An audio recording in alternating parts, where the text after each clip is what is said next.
कार्यक्रम myths and mythology, जो कि भारतीय संस्कार एवं संस्कृति पर आधारित है। हमारी पौराणिक कथाओं एवं तथ्यों के विषय में जो हमें भ्रांतियां हैं, उन सब पर प्रकाश डालने के लिए आज हमारे बीच है श्री ऋषि जी नंदा। श्री ऋषि जी नंदा का परिचय आप सभी के समक्ष प्रस्तुत करने के लिए मैं आमंत्रित करना चाहूंगी सिलचर महिला समिति के कर्मठ सचिव श्रीमती नीरू जी शर्मा को। पर उससे पहले आप सभी से आग्रह है कि आज के हमारे वक्ता को सुनकर आपके मन में जो भी जिज्ञासाएं हो या प्रश्न हो, उन सब को आप लिखकर हमारे चैट बॉक्स में भेज सकते हैं। कार्यक्रम के अंत में हम उन सब जिज्ञासाओं को हमारे वक्ता ऋषि जी नंदा के साथ साझा करेंगे। अब मैं आमंत्रित करती हूँ श्रीमती नीरू जी शर्मा। Thank you Reena. एकल प्रणाम आप सबको। कहने को तो ऋषि नंदा जी एक मैनेजमेंट गुरु है। इनके बारे में कहना तो सूर्य को दीपक जलाने जैसा है।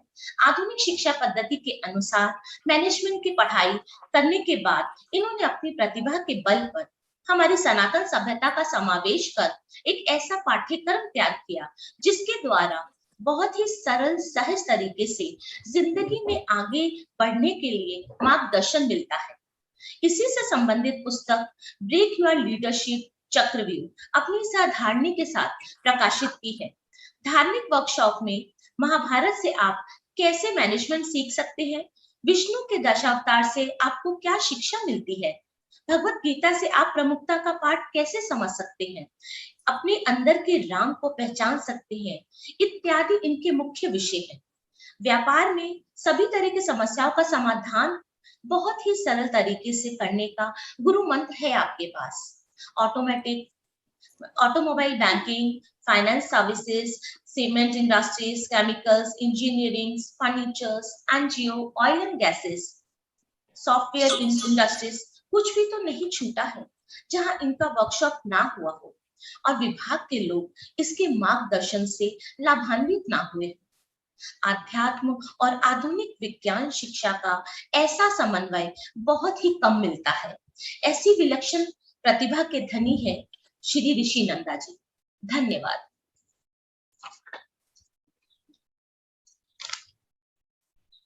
स्वागत है ऋषि नंदा जी आपका। मैं उमा देवड़ा। आप बहुत देर से इंतजार कर रहे थे, अब हम लोग आपको सुनने के लिए उत्सुक हैं। Thank you so much. पहले तो आप सबका धन्यवाद मुझे अवसर देने के लिए कि आके आपसे बात करूं, और स्पेशली उमा मैम को, बिकॉज उन्होंने मुझे ऐसा टॉपिक दिया कि मुझे सच्ची में बहुत ध्यान से सोचना पड़ा कि मैं इनकी कहानियां, इनके एग्जाम्पल्स कहाँ से लेके आऊँ, क्योंकि बहुत इंपॉर्टेंट आज की डेट में समझना क्या ये काल्पनिक है या ये हमारा इतिहास है। और ये प्रश्न हमेशा पूछा जाता है, जहाँ पे भी हम जाते हैं स्पेशली पूछा ही जाता है कि ये इतिहास है या कल्पना है। तो कल्पना है किसी की, तो मुझे बड़ा अच्छा लग रहा है कि ऐसा एक मौका मिला है और इतने सारे लोग आए हैं। आप सबका धन्यवाद कि मुझे इतना मान सम्मान देने के लिए, इतने अच्छे शब्द मेरे लिए कहने के लिए और अपना समय देने के लिए।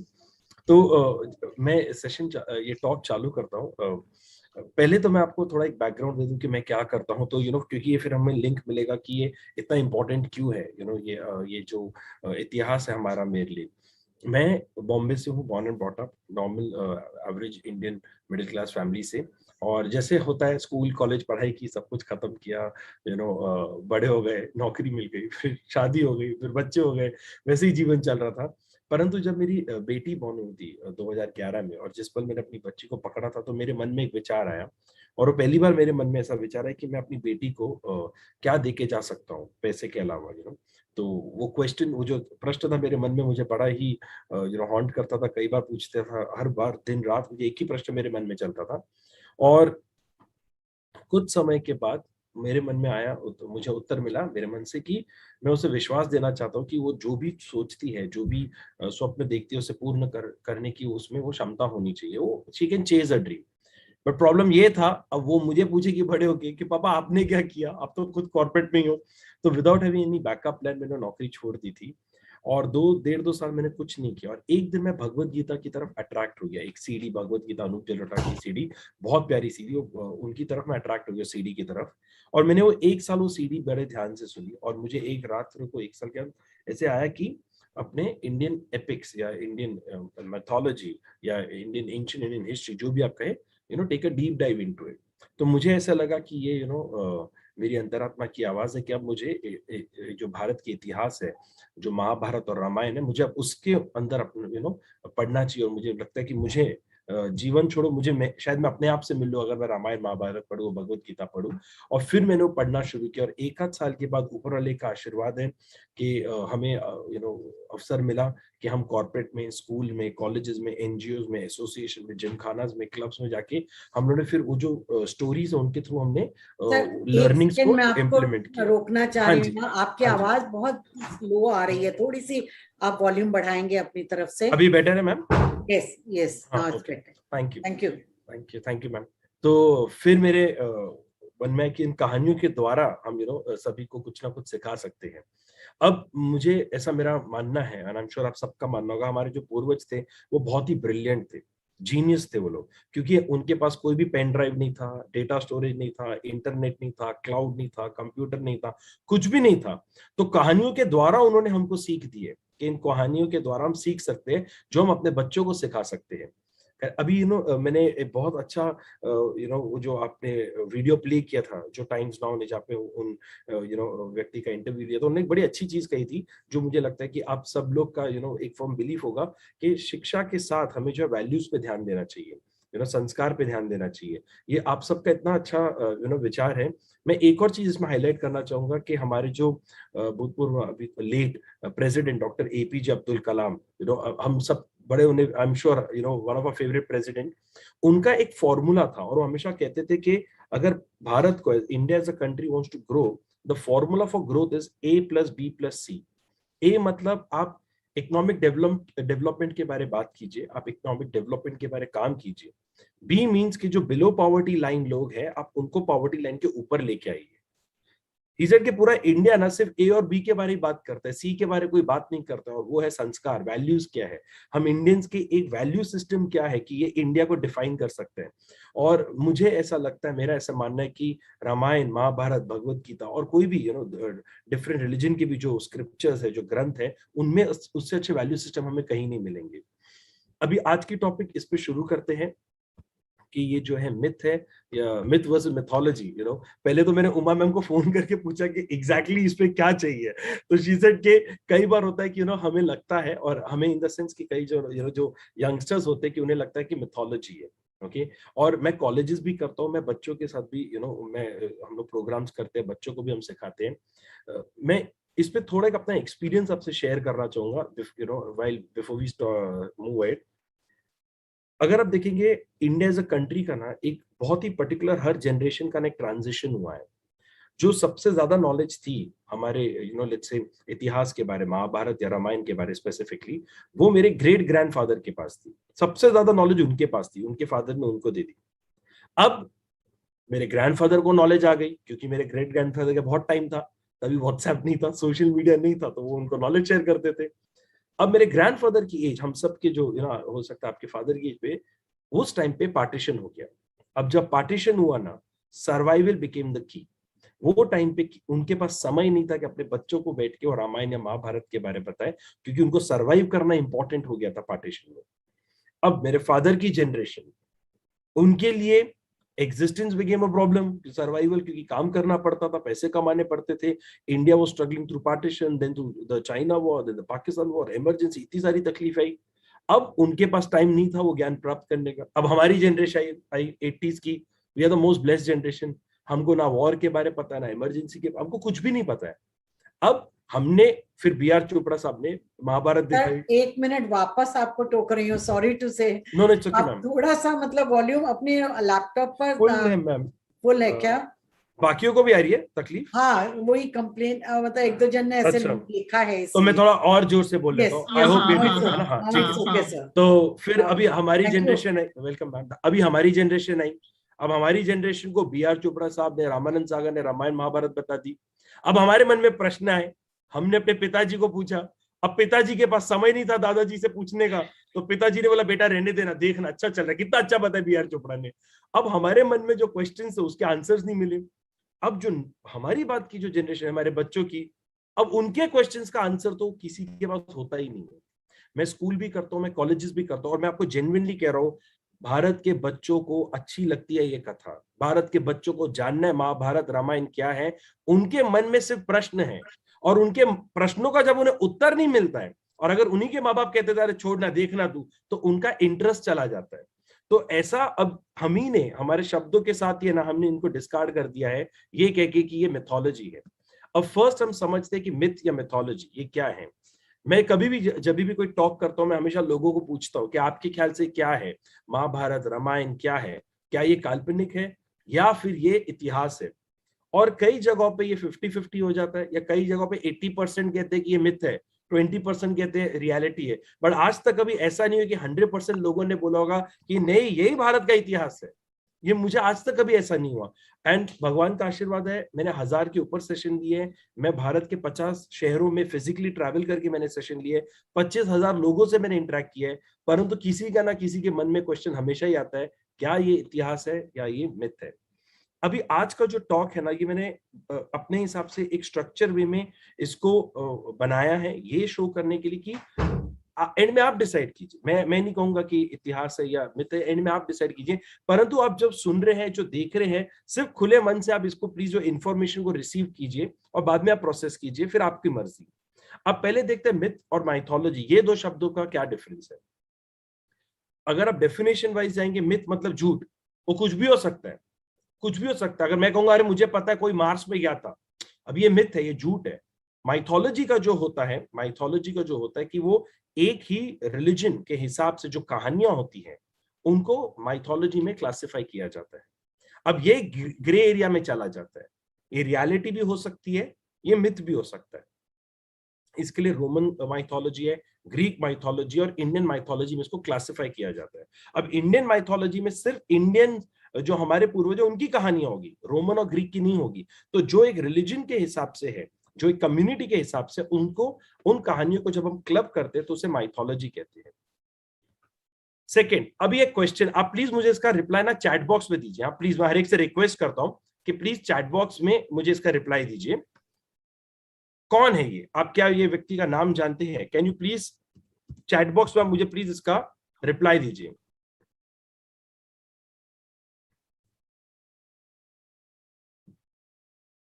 क्या आप ये व्यक्ति को जानते हैं? क्या आप इनका नाम लिख सकते हैं? Chhatrapati Shivaji Maharaj, correct? Chhatrapati Shivaji, correct? Correct, Shivaji Maharaj. चलिए अब आगे बढ़ते हैं। ओके, शिवाजी महाराज है ये। अब आगे बढ़ते हैं। क्या आप इनको जानते हैं? कौन है ये? सेकेंड फोटो, कौन है ये? क्या बता सकते हैं कौन है ये? ये कौन सा जानवर है, कौन सा प्राणी है?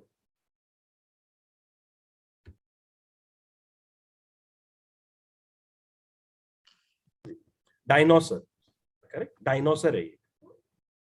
Okay, dinosaur, correct. अभी एक क्वेश्चन सभी को, ये बड़ा इंटरेस्टिंग क्वेश्चन है, मुझे ऐसा लगता है, आई होप आपको भी उतना इंटरेस्टिंग लगे। ठीक है, थर्ड एंड फाइनल क्वेश्चन ये इस सेगमेंट का।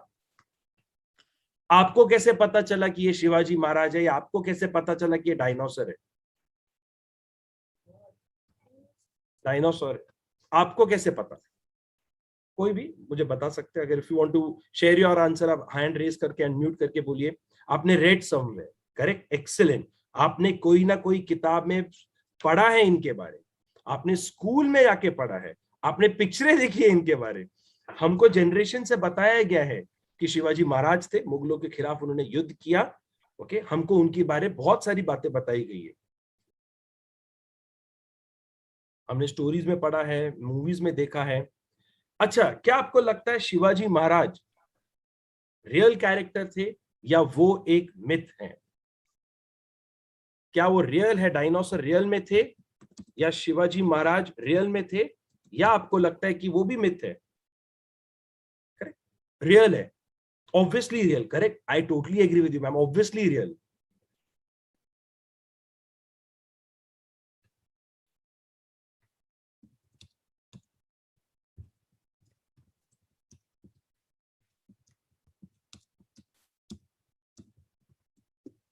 But do you know anyone who has seen them?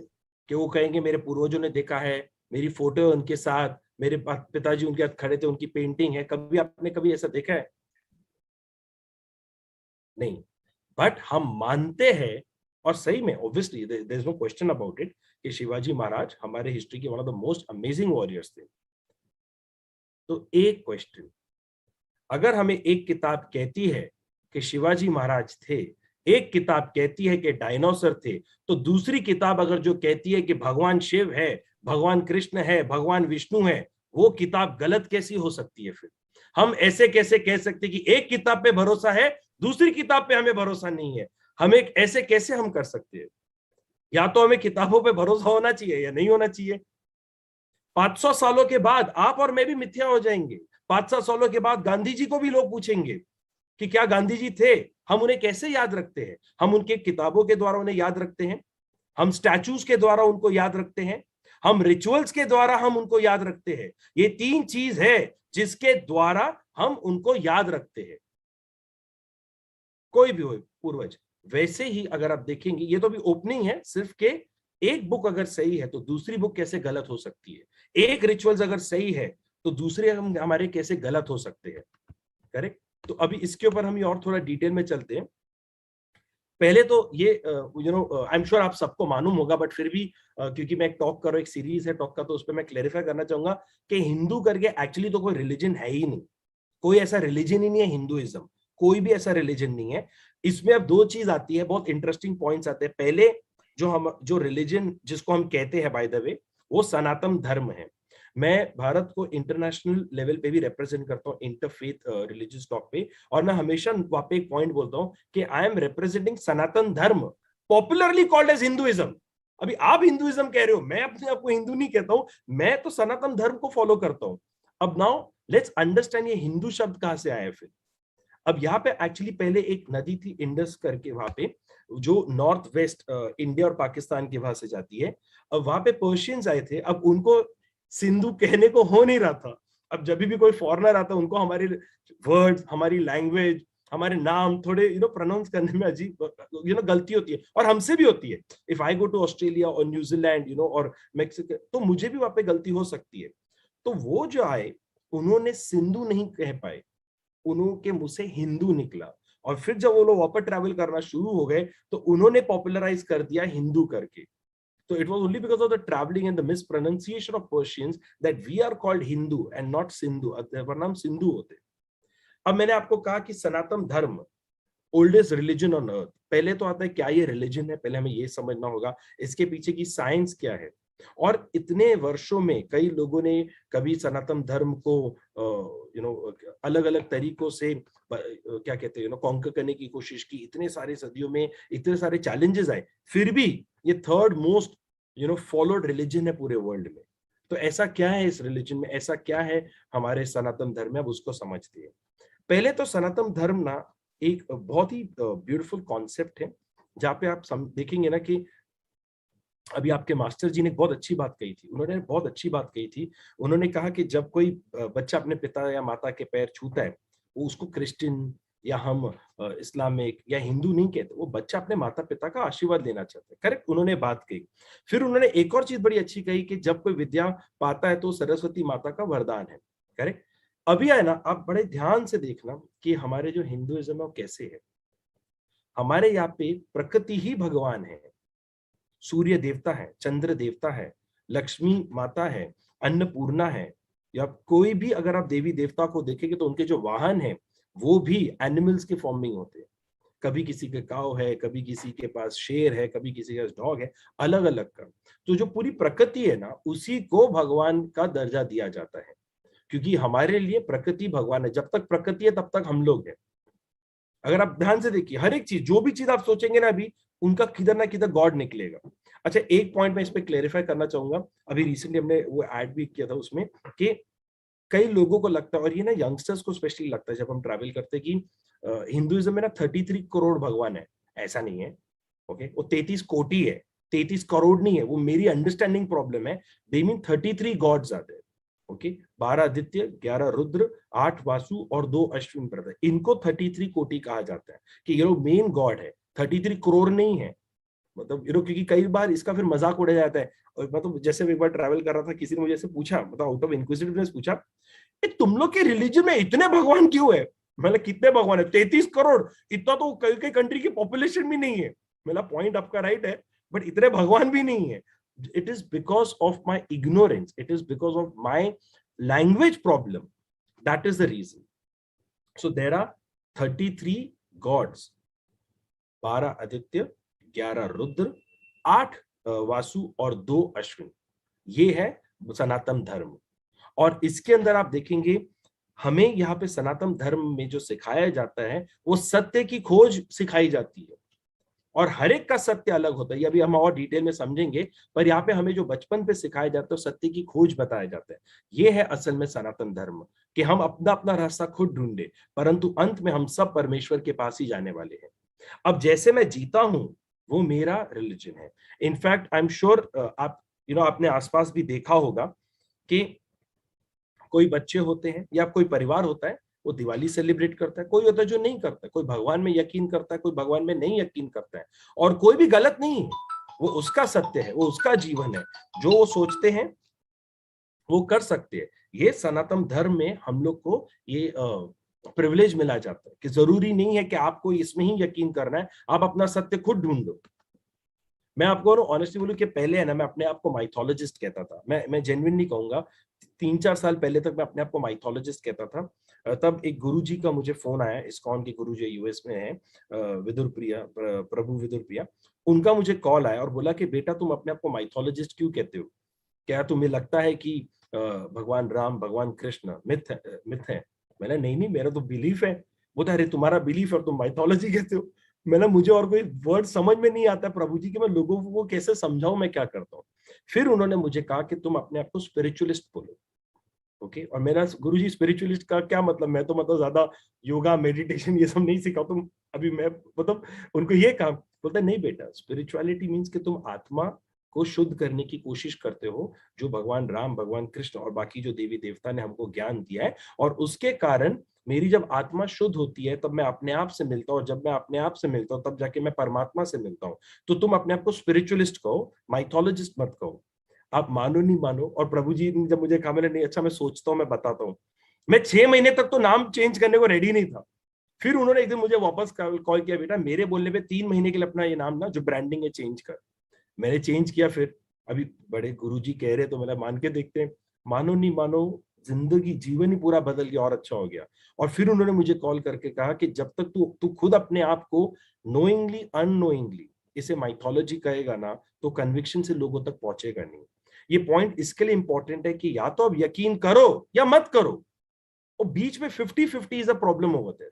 या तो अब करो या मत करो, और कभी भी ब्लाइंडली मत करो, ब्लाइंडली मत करो, क्योंकि हमारे इसमें हमको बताया जाता है कि आपको टेस्ट करना पड़ता है, फिर आप ट्रस्ट करते हो। मैं आपको एक सिंपल उदाहरण देता हूँ। महाभारत में युद्ध होता है, और युद्ध के पहले भगवत गीता है। भगवत गीता में 18 अध्याय, 18 चैप्टर्स आते हैं, करेक्ट। और भगवत गीता में भगवान कृष्ण अपना विष्णु अवतार दिखाते हैं अर्जुन को, और अर्जुन ने वो रूप देखा कि यही भगवान है। अर्जुन कन्विंस हो गए यही भगवान है, करेक्ट। आई एम श्योर आप सबको पता होगा। अच्छा मान लीजिए, ओके, अगर मैं ललिता मैम आपको एक क्वेश्चन पूछता हूँ, ललिता मैम आपको एक क्वेश्चन, ठीक है ललिता मैम, लेट्स से आपके सामने भगवान कृष्ण खड़े हैं, भगवान कृष्ण अपना पूरा विष्णु रूप आपको दिखाते हैं, आप कन्विंस हो जाते हो कि यही भगवान कृष्ण है मेरे सामने, और भगवान कृष्ण ने आपको ब्लेसिंग्स दी है, करेक्ट। और अभी भगवान कृष्ण आपसे कोई कार्य करवाना चाहते हैं और कहते हैं कि आप घबराओ नहीं, मैं आपके साथ हूं, करेक्ट। आप वो कार्य बिना कोई प्रश्न पूछे करेंगे या नहीं करेंगे? आपको यकीन हो गया कि यही भगवान कृष्ण, आप करेंगे कि नहीं करेंगे? जरूर करूंगी, जरूर करेंगे, हम सब करेंगे। परंतु पता है इसमें मैंने आपको क्यों पूछा ये? क्योंकि भगवान कृष्ण जो अपना रूप ना अर्जुन को 11वें अध्याय में दिखाते हैं, 7 अध्याय अर्जुन और प्रश्न पूछते हैं, वो और प्रश्न पूछते हैं, क्योंकि ये नहीं कि आप भगवान हो तो अब मैं करूं, अब मुझे और प्रश्न है, मुझे इन प्रश्नों का उत्तर दो। तो हमारे इस सनातन धर्म में हम भगवान को भी प्रश्न पूछ सकते हैं, और इतना ब्यूटीफुल है सनातन धर्म कि भगवान आपके सारथी भी बन जाते हैं, भगवान आपके सारथी भी बन जाते हैं। ये कोई भी रिलीजन में नहीं है कि गॉड आपके ड्राइवर है या आपके चैरिटर है, किधर नहीं होता, सिर्फ सनातन धर्म में होता है। The moment we surrender and we understand the real truth, God will come and help us. It is as simple as that. अभी ये तो इस पे आते हैं, अब आगे देखते हैं। अब रिलीजन का क्या मतलब होता है, मैंने ना अभी एक बीच में, क्योंकि हम छोटे छोटे वीडियोस बनाते, रील्स बनाते हैं बच्चों को, क्योंकि उनका अटेंशन स्पैन लिमिटेड होता है। रिलीजन मतलब एक रिवर के जैसे, जो हम एक बाउंड्री में चलते हैं, एक रिचुअल्स हम फुलफिल करते हैं। प्रॉब्लम वो रिचुअल्स फुलफिल करने में नहीं है, प्रॉब्लम ये है कि हमें रिचुअल्स का मतलब ही नहीं पता होता है। और क्यों करते हैं? क्योंकि माता पिता ने बोला चनामत 3 बार देना, ले लिया। 3 बार क्यों देते हैं, मुझे भी कई वर्षों तक नहीं पता था। मैं फिर एक जगह है बैकुंठ करके, जो छत्तीसगढ़ के रायपुर में 2 घंटे आगे बाय रोड, वहां पे मैंने एक पंडित जी को पूछा। तो मुझे बड़ा अच्छा लगता है, जहाँ पे कोई मंदिर होता है मैं वहां पे जाता हूँ और पंडित जी के साथ आधा घंटा बैठता हूँ, क्योंकि जो ज्ञान पंडितों के पास है भारतवर्ष में ना कोई किताब में नहीं है, वो कोई किताब में नहीं है, उनको वो सब नॉलेज ट्रांसफर होती है। तो मैंने पंडित जी को पूछा कि पंडित जी 3 बार चनामत डाल के सर पे ऐसे क्यों करते हैं, मुझे जेन्युइनली नहीं पता था। वो कहते हैं बेटा ये 3 बार चनामत इसके लिए डालते हैं क्योंकि ये माँ गंगा, माँ यमुना और माँ सरस्वती का आशीर्वाद है, तुम्हें एनर्जी, नॉलेज और प्योरिटी मिलती है। मैंने अच्छा, और यहाँ पे क्यों करते हैं? क्योंकि गंगा मैया तो शिव जी के सर पर है बेटा, तो जो जहां से आए वहां पे ही जाना चाहिए। अब ये इतना डीप है ये सब, जो मुझे ऑनेस्टली पता, अभी हर एक का हो सकता है इंटरप्रिटेशन अलग हो, but religion is something that I follow. कि मैं दिवाली मनाता हूँ, मैं ओम बनाता हूँ, मैं स्वास्तिक का डिजाइन करता हूँ, मैं सब कुछ करता हूँ, परंतु मुझे उसके पीछे का लॉजिक, साइंस मतलब ही नहीं पता है, मैं सिर्फ करने के लिए करता हूँ। जब मैं उन रिचुअल्स को क्वेश्चन करता हूँ, not in with the intention to rebel but with the intention to learn, तब जाके मुझे उनके आंसर्स मिलते हैं। और जब मुझे जाके उनके आंसर्स मिलते हैं, तब जाके ना मेरा फाउंडेशन स्ट्रांग होता है, और तब जाके स्पिरिचुअलिटी मेरे अंदर जागती है। Over here the intention is to learn, not the intention to question, but to learn कि इसका मतलब क्या है। अब इसमें जैसे अभी हमें थोड़ा डिफरेंस पता चलता है कि सनातन धर्म है वो हिंदुइज्म नहीं है, हम सिंधु थे, हिंदू नहीं है। 33 करोड़ भगवान नहीं, 33 देवी देवता है। उसके बाद difference between religion and spirituality, अब थोड़ा आगे बढ़ते, बिकॉज अगर हम हिंदुइज्म कहते हैं ना, तो वो स्पिरिचुअलिटी है, स्पिरिचुअल है, it is not a religion, therefore it is very important to know. और जैसे मैं कह रहा था कि जो रिलीजन है वो एक रिवर है, स्पिरिचुअलिटी है वो महासागर है, वो ओशन है। उसके अंदर आप कितना भी डूबो, आप कितना भी, पूरे समुंदर को तो आप तैर नहीं पाओगे। अब यहाँ पर आते, एक ना बड़ी अच्छी लाइन है शिव पुराण में, ये मेरी one of the most favourite line है शिव पुराण में, कि वो कहते हैं कि हर घटना का, हर कहानी के, हर घटना के 3 सत्य होते हैं, your truth, my truth and the real truth. And no one speaks the real truth, everyone speaks the truth that they believe is the truth। ये मेरा सत्य है, ये आपका सत्य है, परंतु असली सत्य क्या तो भगवान नहीं जानता है या कोई नहीं जानता है। अब इसके सिलसिले में ही, इसके अगर आप देखेंगे ना, सॉरी, इस स्टेटमेंट के आसपास ही है ना पूरा सनातन धर्म है, सत्य की खोज करना, सत्य को मिलना। अभी जैसे हम एक परिवार में रहते हैं, हो सकता है कि मेरे परिवार में किसी को फॉर एग्जाम्पल कृष्ण भगवान पे भरोसा ना हो, परंतु मुझे है। मुझे लगता है कि भगवान कृष्ण जिंदा है, मुझे लगता है कि भगवान कृष्ण है, तुम्हें नहीं लगता, कोई बात नहीं, तुम अपने सत्य में जियो, मैं अपने सत्य में जीऊंगा। परंतु जीवन का जो हमारा सफर है वो ये जानने की असली सत्य क्या है, सत्य क्या है, वो जानना हमारा पूरा सफर होता है। अब यहाँ पे भगवान बुद्ध की ना एक मुझे बड़ी एक अच्छी उनका ना एक इंसिडेंट है, कि अगर आपने भगवान बुद्ध के बारे अगर आपने पढ़ा होगा, देखा होगा ना, तो उनकी लाइफ बहुत इंटरेस्टिंग है। वो सभी वेदाओं के ज्ञानी थे, उनको बहुत ज्ञान था, बहुत नॉलेजेबल थे, परंतु वो सैटिस्फाइड नहीं थे, वो सैटिस्फाइड नहीं थे। और जब वो सिद्धार्थ, जब वो युवराज थे, वो छोड़कर जाना चाहते थे सत्य की खोज में, तो उन्होंने एक बहुत अच्छा स्टेटमेंट कहा था कि मैंने वेदा पढ़े, मैंने पुराण पढ़े, मैंने इतने सारी किताबें पढ़ी, परंतु वो किसी और का सत्य है। मैं अपने जीवन का सत्य जानना चाहता हूं, मैं उसको एक्सपीरियंस करना चाहता हूं, मैं अपने सत्य की खोज में जाना चाहता हूं। कि ये किताबें हैं, सब कुछ है, बट जब तक मैं वो जीऊंगा नहीं, मैं वो करूंगा नहीं, मैं एक्सपीरियंस नहीं करूंगा, तो मुझे कैसे पता चलेगा यही वो सत्य है। अब जैसे उन्हें वो बुद्ध बन जाते हैं, तो एक बहुत ही इंटरेस्टिंग एक और कॉन्वर्सेशन है उनका। जैसे वो बुद्ध बन जाते हैं, तो वहां पर एक व्यक्ति जो उनके पास आते हैं, वो भी बहुत बड़े ज्ञानी होते हैं, और वो बुद्ध को कहते हैं कि आपने तो सब पढ़ लिया था, तो क्या प्रॉब्लम थी, तो आपको इतनी कठिन जीवन जीने की क्या आवश्यकता थी। तो फिर वहां पे ना एक नदी जा रही होती है, छोटी सी नदी जा रही होती है, तो उनको कहते हो, ज्ञानी को कहते हैं कि मान लीजिए आपको नदी के उस पार जाना है, कोई पुल नहीं है, कोई सेतु नहीं है, कोई नाव नहीं है, ओके, और आप कैसे जाएंगे? तो बोलता है कि तैर के जाऊंगा। बोलते क्यों, तैरना क्यों जरूरी है आपके लिए? बोलते क्योंकि मुझे आपने कहा उस पार जाना है। बोला नहीं, आप खड़े खड़े भी तो उस पार जा सकते हैं। तो व्यक्ति बोलता है मैं कैसे जा सकता हूँ, मुझे अगर उस पार जाना है तो मुझे संघर्ष करके उस पार जाना पड़ेगा ना। वो कहते हैं बस ज्ञान प्राप्त करने से कुछ नहीं होता, उस ज्ञान पर चलना पड़ता है, तब जाके आप उस पार जाओगे। मुझे ज्ञान तो मिल गया था, परंतु मैं उस ज्ञान पर चलना चाहता था। तुम्हारे लिए वो कठिन जीवन है, मेरे लिए वो जीवन है, मेरे लिए जीवन का सत्य है। एक उनका बहुत ही अच्छा है कि doubt everything, find your own light. हर एक पे प्रश्न, हर एक को प्रश्न करो। जब तक आप प्रश्न नहीं पूछोगे तब तक ज्ञान नहीं मिलेगा, जब तक ज्ञान नहीं मिलेगा।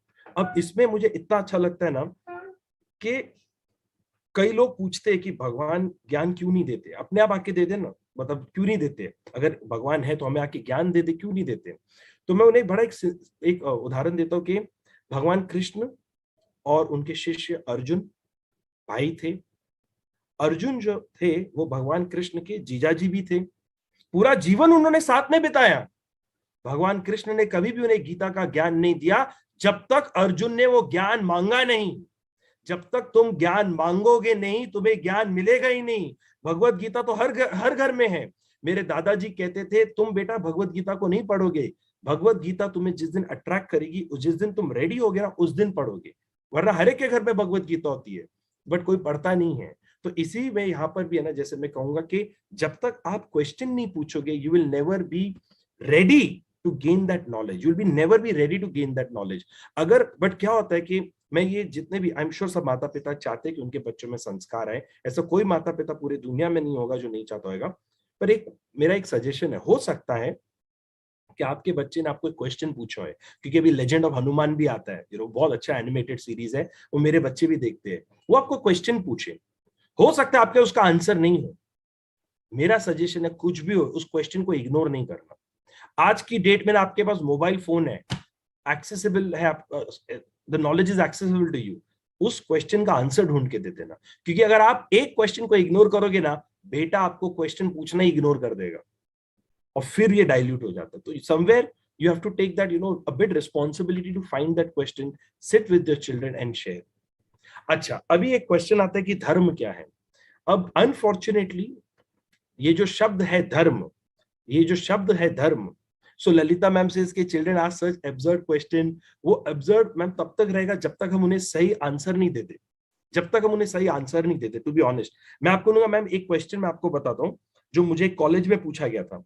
जब हम ना मैनेजमेंट लेसन फ्रॉम महाभारत कर रहे थे, तो मुझे कॉलेज में एक स्टूडेंट ने क्वेश्चन पूछा कि सर माँ गांधारी की क्या उम्र थी जब वो 100th बेबी पैदा हुआ था। अभी ये क्या क्वेश्चन है? अभी मैं भी बोल सकता हूँ कितना अब्सर्ड है। मेरा बेटा वो जो थे ना, आज की डेट में उनको टेस्ट ट्यूब बेबीज कहते हैं। तो I had to actually sit with them and explain them कि जब महर्षि वेदव्यास आए थे, माँ गांधारी ने एक पुत्र को जन्म नहीं दिया, एक फ्लैश को जन्म दिया था। महर्षि वेदव्यास ने 100 वहां पे मटकों के अंदर फ्लैश को डिवाइड किया था, उसके अंदर हर्ब्स डाले थे, मेडिसिन डाले थे, मंत्र पढ़े थे, और उन्होंने पूरा वहां पे ही बैठकर उन्होंने इंश्योर किया कि प्रॉपर अमाउंट ऑफ हीट मिले, सब कुछ मिले, तब जाके वो बच्चे पैदा हुए थे। तो वो आज की डेट के टेस्ट ट्यूब बेबी है। अभी ऐसे मुझे बहुत क्वेश्चंस आते हैं, मतलब बट वो क्वेश्चंस का आंसर देने में मुझे लगता है कि कई बार है ना हमें ज्ञान मिलता है। हमने एक सीरीज कर रहे हैं इंस्टाग्राम पे, हर ट्यूसडे फ्राइडे हम आते हैं 10 मिनट के लिए, रात को 10 बजे हम शिव जी के ऊपर कर रहे हैं। तो हमने ना एक अभी जस्ट 2 हफ्ते पहले हुआ, तो हम लोगों ने एक क्वेश्चन आया था कि what is the significance of third eye of Shiv ji. तो मेरा बेटा मतलब बेटी में, हम एक जॉइंट फैमिली में रहते हैं, तो वहां पे हम लोग सब बैठ के ना, मतलब मेरे बच्चों के हम बात कर रहे थे। तो मेरे बेटे ने बोला कि पापा सिग्निफिकेंस छोड़ो, पहले ये बताओ उनको तीसरी आंख उन्हीं के पास क्यों है, और उन्हीं के पास कैसे, उन्हीं के पास क्यों, और उनको कहां से मिली। आज तक मेरे को कभी ये क्वेश्चन स्ट्राइक ही नहीं हुआ था, और जब मैं डेथ पे पता चला तो मुझे उनकी कहानी पता चली। तो सबको लगता है कि शिवजी जब भी तीसरी आंख खोलते विनाश करते हैं, जबकि उन्होंने तीसरी आंख सिर्फ 3 बार खोली है। एक बार सिर्फ उन्होंने काम देवता को वध किया और 2 बार किसी का जन्म किया। तो उन्होंने ऐसा कुछ किया नहीं है, बट वो कहानियां हमको ना पूरी पता नहीं होती है। तो माय पॉइंट इज के some questions could be observed, but some questions will lead us only to better knowledge. So as I was going here, so यहाँ पर अब धर्म के बारे में बात करते हैं. What is धर्म? अब unfortunately, as I was saying earlier, कि धर्म has got associated with Hindu religion. It is nothing to, वो एक word है, एक word है, धर्म एक word है, कोई भी लैंग्वेज में होता है, धर्म वर्ड है. ओके, अब इसका मतलब क्या होता है? और हिंदुइज्म, सनातन धर्म का, सनातन धर्म में धर्म किसे कहते हैं? ओके, धर्म किसे कहते हैं, अब वो देखते हैं. धर्म और वैल्यू सिस्टम, ये दो साइमल्टेनियसली जाते हैं. अगर आप, आई एम श्योर आप सबको पता होगा कि 4 युग है, कलयुग है, त्रेता युग है, द्वापर युग है, और फिर जाके सतयुग था, सॉरी, द्वापर, त्रेता और कलयुग है. अब इसमें एक्चुअली होता क्या है ना, कि the values have started to reduce युग by युग. That is the only difference. कि पहले जो युग में लोग थे वो सभी वैल्यूज को फॉलो करते थे. ओके, त्रेता युग में वो वैल्यूज थोड़े कम हो गए, रावण आ गया. द्वापर युग में भाइयों के बीच में झगड़े हो गए, और अब कलयुग में तो सभी जगह झगड़े होते हैं. तो अब पॉइंट है कि ये वैल्यूज क्या है. इंपॉर्टेंट है जानना कि सतयुग के क्या वैल्यूज है, और इसका वर्णन भगवतम पुराण में किया गया, विष्णु पुराण में भी किया गया. और जैसे मैं आपको 4 वैल्यूज दिखाऊंगा, किधर ना किधर आप भी मान जाएंगे कि अगर हमको किधर भी, अपने परिवार में भी, दुनिया तो छोड़ो, देश छोड़ो, बहुत दूर की बात है, आपको अगर अपने परिवार में भी राम राज्य लाना है ना, तो यही 4 पॉइंट्स हमें फुलफिल करने होते हैं. परंतु थोड़ा टफ हो जाता है, वो मैं पहले ही आपको कह रहा हूँ. ओके, फर्स्ट रहता है कि एक पेनेंस, कि अगर मैंने गलती की है तो मुझे अपने आप को पनिशमेंट देनी पड़ेगी. परंतु आज क्या होता है, जब कोई आदमी गलती करता है, सबसे पहले वो लॉयर को फोन करता है, जानते हुए कि गलती की है. अनफॉर्चुनेटली आज की डेट में कितने सारे अखबार में भी आता है, जो कुछ आता है कि एक आदमी के, एक आदमी किसी औरत का रेप करता है, उसके लिए भी लॉयर आ जाते हैं. एक आदमी टेररिस्ट है, पकड़ा गया है, रेड हैंडेड है, पर उसके लिए भी लॉयर आ जाते हैं. अब जो आदमी अपने आप को छोड़ो, लॉयर को लेके आगे बीच पे. सेकेंड इज, जो हम बात करें वो सत्य हो, फैक्ट्स हो. मैंने सुना था, मैंने देखा था, मुझे लगता है, कोई नहीं कहते हैं मुझे मालूम है, यही सत्य है, वरना मुझे मालूम नहीं. It is as simple as that. Opinion has to be based on facts. Third, mercy, कि अगर कोई गलती करता है, आपसे माफी मांगता है, तो आप उसे माफ भी कर दो. कंपैशन भी होना चाहिए. एनिमल्स के ऊपर भी होना चाहिए, not only on human beings, bye the वे, वो एनिमल्स के ऊपर भी होना चाहिए. Last and the most is piety, spirituality, humanity comes into the picture.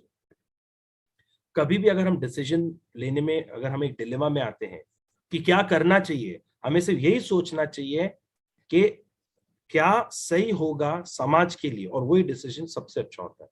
मेरे लिए नहीं, समाज के लिए, मेरे परिवार के लिए, दूसरों के लिए भी क्या अच्छा होगा, वही सबसे अच्छा निर्णय होता है. जब तक मैं अपने बारे में सोचूंगा, तभी वहां पे थोड़ी क्या कहते हैं, क्या कहते हैं, महाभारत शुरू होती है. करेक्ट. मैं हमेशा कहता हूं, जहां मेरा शब्द आता है वहां महाभारत का आगमन होता है. जहां हमारा शब्द आता है वहां रामायण की स्थापना होती है. अगर आप देखेंगे, रामायण में भी माँ कैकेयी के लिए, जब तक राम जी उनके पुत्र थे, सब कुछ अच्छा था. परंतु जिस वक्त माँ कैकेयी के लिए राम अब कौशल्या का पुत्र बन गया ना, उसी वक्त वहां पे महाभारत, जो मतलब झगड़े उनके घर में आ गए. और महाभारत में भी हमेशा तेरा मेरा ही चलता था. तो ये एक चीज आती है जब हम धर्म की फॉलो करते हैं, कि आप सबके बारे सोचिए, और जो सबके लिए अच्छा है वही निर्णय सबसे अच्छा. कठिन भी हो सकता है, परंतु अच्छा है. नेक्स्ट आते हैं, ये युगर्स के बारे तो मैंने आपको बात कर ली है थोड़े बहुत. अब यहाँ पे आते हैं, अब थोड़े फैक्ट्स के ऊपर बात करते हैं. ठीक है, अब ये तो चलो ठीक है, जो अंडरस्टैंडिंग है, जो एस्पेक्ट है. अब फैक्ट्स पे आते हैं.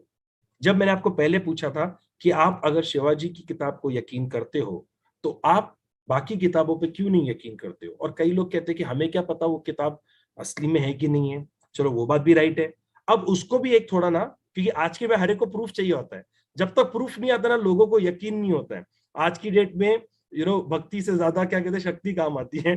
पहले उल्टा होता था. अब हमारे 4 वेदास है, ऋग्वेद मंत्रों की किताब, यजुर्वेद रिचुअल्स की किताब, सामवेद वो जो वेदास हैं उनको उसके अंदर गा के किया गया है, अथर्ववेद जिसके अंदर मैजिक और स्पेल्स होते हैं, या फिर प्रोसीजर्स होते हैं, मेडिसिन के होते हैं, सब कुछ होते हैं. ये किताबें तो सबको पता है. बट एक इंटरेस्टिंग फैक्ट मैं आपसे शेयर करना चाहूंगा. ऋग्वेद जो है ना, वो यूनेस्को सर्टिफाइड है. और ये मानना है, ये यूनेस्को ने प्रोक्लेम किया है कि this is the first book ever written in the history of mankind, और इसको heritage of humanity on 7 November 2008 को डिक्लेयर भी किया था। परंतु हमें पता ही नहीं होता है, तो हमारे बच्चों को तो और दूर की बात है, जब हमें ही नहीं पता था तो हम कैसे प्रूव करें। सो द पॉइंट इज कि the world has started to accept, the world has given the approval also कि Rigveda is officially the first book. और ऋग्वेद किसने लिखी थी, किसने वो ज्ञान दिया था? वो ज्ञान ब्रह्मा जी ने दिया, महर्षि वेदव्यास ने लिखा था। अगर वो बुक एक्सेप्ट हो जाती है, और जो हुई भी है, तो ऑथर को भी एक्सेप्ट करना पड़ेगा। और अगर आप ऑथर को एक्सेप्ट करते हो तो आप एक बुक ऑथर की एक्सेप्ट करोगे, बाकी सब आप बोलोगे नहीं फिक्शन है। कैसे हो सकता है ये? मतलब हाउ इज इट पॉसिबल कि हाँ महर्षि वेदव्यास ने ऋग्वेद लिखी, हाँ नहीं, बट महाभारत कैसे लिखी, ये तो फिक्शन है। How is it possible? एक जगह पे महर्षि वेदव्यास हिस्टोरिकल है और दूसरी ओर महर्षि वेदव्यास फिक्शनल है। How is it possible? अच्छा, अब एक और चीज आते हैं। ये क्वेश्चन ना मुझे पूछा गया था एक जगह पे कि सर ये डेटा, ये कंटेंट, ये इतने वर्षों तक, सदियों तक, युगों तक कैसे प्रिजर्व हुआ? डॉक्यूमेंटेशन प्रोसेस क्या है? हाउ डू वी नो कि this is what the Vedas were all about? Correct. और यहाँ पे तो क्या था, हर एक जन एक इंटरप्रिटेशन लिख सकता है। मैं भी कल सुबह उठ के लिखूंगा कि ऋषि की कहानी, रामायण की कहानी ऋषि की जुबानी, मैं भी चालू हो जाऊंगा, सब अपनी कहानियां बता सकते हैं। क्योंकि यहाँ पे कोई भी यहाँ पे ऐसे नहीं है कि आप नहीं कर सकते। आपको पता है इसके पीछे, हमारे वेदास को प्रिजर्व करने के पीछे कितनी मेहनत, कितने वर्ष तक लोगों ने की है। मैं भी आपको इसकी साइंस बताता हूँ। मतलब आज की डेट में मुझे लगता नहीं कि हम कर भी पाएंगे। जहां तक मुझे ध्यान में है, I could be wrong by the way, but आज भी वाराणसी में इसके कॉम्पिटिशन्स होते हैं बाय द वे। अब tricks of the trade, okay, इनको अलग अलग तरीकों में याद किया जाता था। जब दो लोग याद करते थे, वो कुछ वर्षों के लिए चले जाते थे और कुछ वर्षों के बाद वापस आते थे और गुरुजी से मिलते थे जिन्होंने उनको ज्ञान दिया।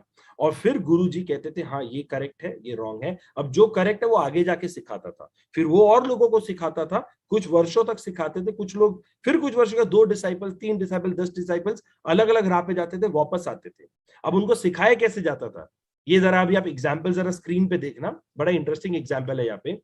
ओके, टू प्रिजर्व, इन्होंने ओरल जो था फॉर्म ऑफ कम्युनिकेशन यूज किया था। ओरल में क्या था, एक होता था सेंटेंस रिसाइटेशन, कि जहां पे आपको एक सेंटेंस दिया गया है, the sun is shining today, तो आपको बार बार एक ही सेंटेंस बोलना है, जो आज की डेट में हम स्कूल्स में फॉलो करते हैं, आई एम श्योर। दूसरा था word recitation, the dot sun dot is dot shining dot today, तो अलग अलग फॉर्म में उसको बोला जाता था। थर्ड, अभी ये और कॉम्प्लिकेट होते जाएगा, step recitation, okay, the sun is shining today. Fourth आता था the sun sun is sun is shining shining today shining today. Last, the most complicated, the sun the sun is sun the sun is sun is shining is sun is shining. ये अलग अलग format में उनको सिखाया जाता था, उनके subconscious mind में रजिस्टर होता था। और फिर कुछ सालों के लिए वो लोग अलग अलग राह पे जाते थे, डिसाइपल्स, और जैसे अलग अलग राह पे जाते थे और वो लोग वापस आते थे, फिर आके वो गुरुजी को रिसाइट करते थे पूरा वेदास, और गुरुजी फिर पूरा सुनते थे और कहते थे हाँ, फॉर एग्जाम्पल कि विजय जी ने करेक्ट बोला है, अब Vijay ji has the right to go and teach more people. अगर किसी ने आके गलत बोला तो उसको वापस सीखना पड़ता था। तो ये कोई ऐसे रैंडम ओरल रेसिटेशन नहीं होता था कि जिसने सुन लिया और जाके कह सकते, नहीं, उन्हें एग्जाम पास करने पड़ते थे, और कठिन एग्जाम और समय का एग्जाम होता था कि तुम्हें इतने समय के बाद भी वो याद है कि नहीं, और फिर जाके गुरुजी को देते थे। और ऐसे जो है वो पूरी हिस्ट्री हमारे पास आई है। अब है ना, हम कुछ छोटी छोटी कहानियों को लेके चलते, क्योंकि इनके ऊपर ना किधर बहुत क्वेश्चन किया जाता है। तो जस्ट 1 सेकेंड। हाँ, तो किधर ना किधर इनको क्वेश्चन किया जाता है। तो एक आता है कि जो समुद्र मंथन, आई एम श्योर आप सब ने सुना होगा, जो देवास और असुरास के बीच में हुआ था, जो सौतेले भाई थे, और उसके अंदर जो था कि उनके बीच में एक मंथन होता है कि जिसके अंत में अमृत निकलेगा, और जो वो अमृत को पी लेगा वो अमर हो जाएगा। करेक्ट, आई एम श्योर आपने सबने कहानी सुनी होगी। अब जब हम ये कहानी करते ना पूरा, तो एक क्वेश्चन हमेशा आता है, एक क्वेश्चन ना इररिस्पेक्टिव हमेशा आता है कि सर एक क्वेश्चन है, ये मंथन ये कौन सी नदी में हुआ था, कि वासुकी भी आ गए, उसमें से लक्ष्मी माता भी निकल गई, ये कौन सी नदी में हुआ था? वो भी राइट है, ये कौन सी नदी में हुआ? तो फिर हम लोग उनको कहते हैं कि जो किताबों में लिखा है कि ये जो है ये कॉस्मिक वर्ल्ड में हुआ था, ये धरती के अंदर नहीं हुआ था, धरती के बाहर हुआ था। ओके, और उसमें ये भी बताया, और एक कहानी जो पहले भी आती है कि जो बोर अवतार आता है वो धरती माता को बचाते हैं पानी में से। तो ये कहता है ऐसा कैसे है, ये वर्ल्ड के बाहर भी वर्ल्ड है, हमने तो कभी सुना नहीं, हमने तो कभी देखा नहीं। अब उनका क्वेश्चन भी राइट है, तो अब हम उन्हें एक क्वेश्चन पूछते हैं। चलिए अब आप बताइए, चैट बॉक्स में आप बताइए, ठीक है, आपके ख्याल से, okay, as per you, okay, एक चींटी के लिए, ओके, दुनिया क्या होगी? जो मान लीजिए एक कूड़े के कचरे में एक चींटी के नजरिए से, एक चींटी का जो एक्सपोजर है वर्ल्ड का, उसके लिए क्या होगा? एक चींटी की दुनिया क्या होगी अगर वो एक डस्टबिन में? चलिए स्पेसिफिक चलते हैं, तो चींटी के वर्ल्ड क्या है, वर्ल्ड का एक्सपोजर क्या है?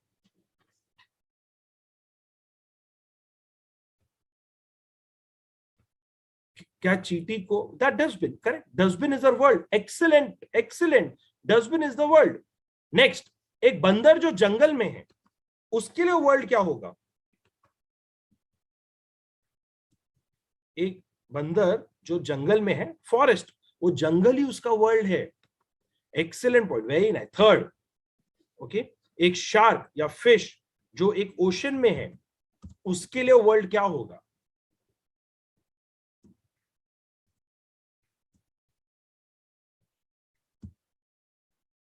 करेक्ट, वो ओशन। एक लास्ट अभी, ठीक है, वेरी नाइस, लास्ट क्वेश्चन, एक बर्ड, एक ईगल के लिए, उसके लिए उसका वर्ल्ड क्या होगा? उनके हिसाब से वर्ल्ड क्या है?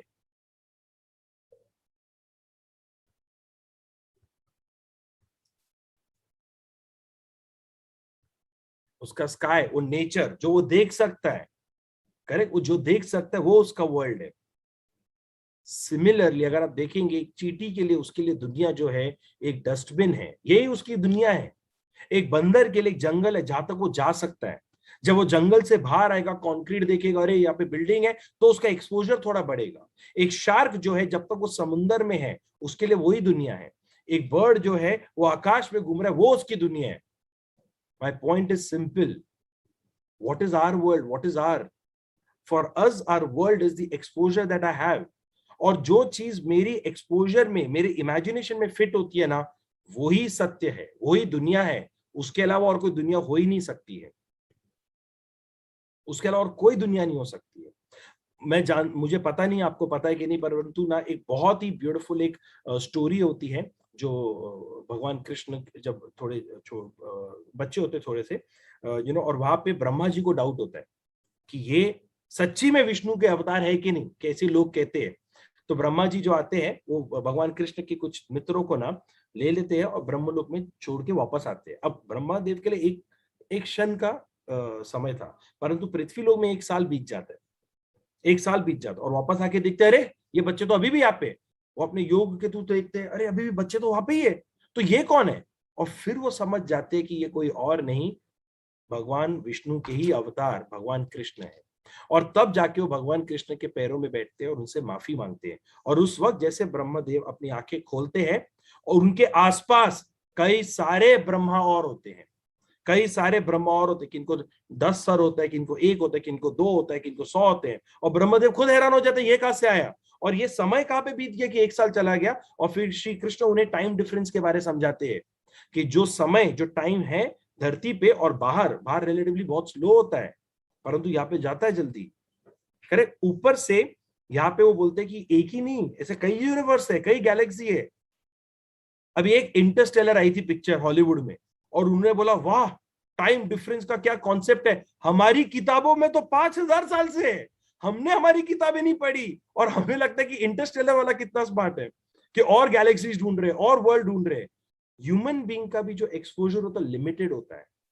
मैं अभी पूरी दुनिया में घूमूंगा, बिकॉज ऑफ वेरियस इंफॉर्मेशन आया, मुझे लगेगा यही रियल है, यही सत्य है, परंतु क्या मैं वो चींटी तो नहीं डस्टबिन में, क्या मैं वो बंदर तो नहीं एक जंगल में, क्या मैं एक शार्क तो नहीं समुंदर में, क्या मैं वो पक्षी तो नहीं आकाश में? उसके आगे भी दुनिया है जो मुझे नहीं पता। इसलिए सनातन धर्म में कहा जाता है कि ये जो जर्नी है एक आत्मा की जर्नी है, और हम बार बार जन्म लेते हैं अलग अलग चीजों को एक्सपीरियंस करने के लिए। और जब हमारी एक्सपेक्टेशन खत्म होती है, और हमारे कर्म सुधरते, तब जाके हमें अल्टीमेटली जाके मोक्ष की प्राप्ति होती है। अभी देयर आर 2-3 पॉइंट्स जो हम रामायण और महाभारत में ना हमेशा पूछते। Lalita ma'am, which point? Sorry, The one you were explaining just before this. the time one, the time difference. Yes. So now if you see, whenever anyone who goes outside the orbit of Earth ना, तो उनको वहां पे ना जो time है ना वो स्लो हो जाता है। ओके, और ये because the US has accepted this couple of years back कि हाँ टाइम स्लो होता है, तो जो एस्ट्रोनॉट बाहर जाता है वो उतना ज्यादा उसका ग्रोथ नहीं होता, physical growth compare to the people on earth. अब ये इंटरस्टेलर में बहुत अच्छी तरह बताया गया और लोगों को लगा कितना अच्छा कॉन्सेप्ट है, but the point is the same concept is explained in our books also. So that is the point I was trying to highlight कि हमारी किताबों में सब ज्ञान लिखा हुआ है, हमें सिर्फ वो पढ़ना है, बट हम पढ़ते नहीं है, हमें वो कूल नहीं लगता है। तो that is another problem over there. Now, second is I'd like to share a couple of points from Ramayana and Mahabharata. So to understand, is it a myth or a mythology? Sorry, is it a mythology or a reality? My sincere apologies, और topic का ध्यान मेरे पे था। अब यहाँ पे रामायण के ऊपर आते हैं। अब रामायण में ना राम सेतु है। अब राम सेतु इतने वर्षों से और इसके ऊपर हमेशा डिबेट चलती है। नासा को भी एक सैटेलाइट का वहां पे उनको एक पिक्चर मिल गया। नासा ने बोला कि हम लोग श्योर नहीं है राम जी ने बनाया कि नहीं बनाया, बट दे एडमिटेड कि देयर इज अ ब्रिज। अब हम लोग के साथ क्या हो गया ना, अनफॉर्चुनेटली एशियंस इंडियंस के साथ क्या हुआ है कि गोरे लोग चले गए, पर हमको कॉम्प्लेक्सिटी देके चले गए कि जब तक गोरे लोग वैलिडेट नहीं करेंगे ना, हमें कोई चीज पे यकीन ही नहीं होता है, हमें कोई भी चीज पे यकीन नहीं होता है। हमको गोरों का क्लियरेंस चाहिए ही चाहिए। I really don't know why. चलो अब मैं गोरों का क्लियरेंस लाता हूं, अभी हमारे पे तो विश्वास नहीं, गोरों पे चलते हैं। अब यहाँ पर ना यूएस के एक चैनल है विच इज साइंस चैनल, ये उनकी फाइंडिंग्स है जो 2017 में उन्होंने की थी, और उन्होंने बोला कि जो रॉक है ना, जो समुद्र के अंदर से जो उनको मिला है, जो उन्होंने स्टडी किया, रिसर्च किया, वो समुद्र के रॉक्स के साथ मैचिंग ही नहीं है। वो कहा ये रॉक्स तो किधर और से लाए गए हैं, ये समुद्र का नहीं है।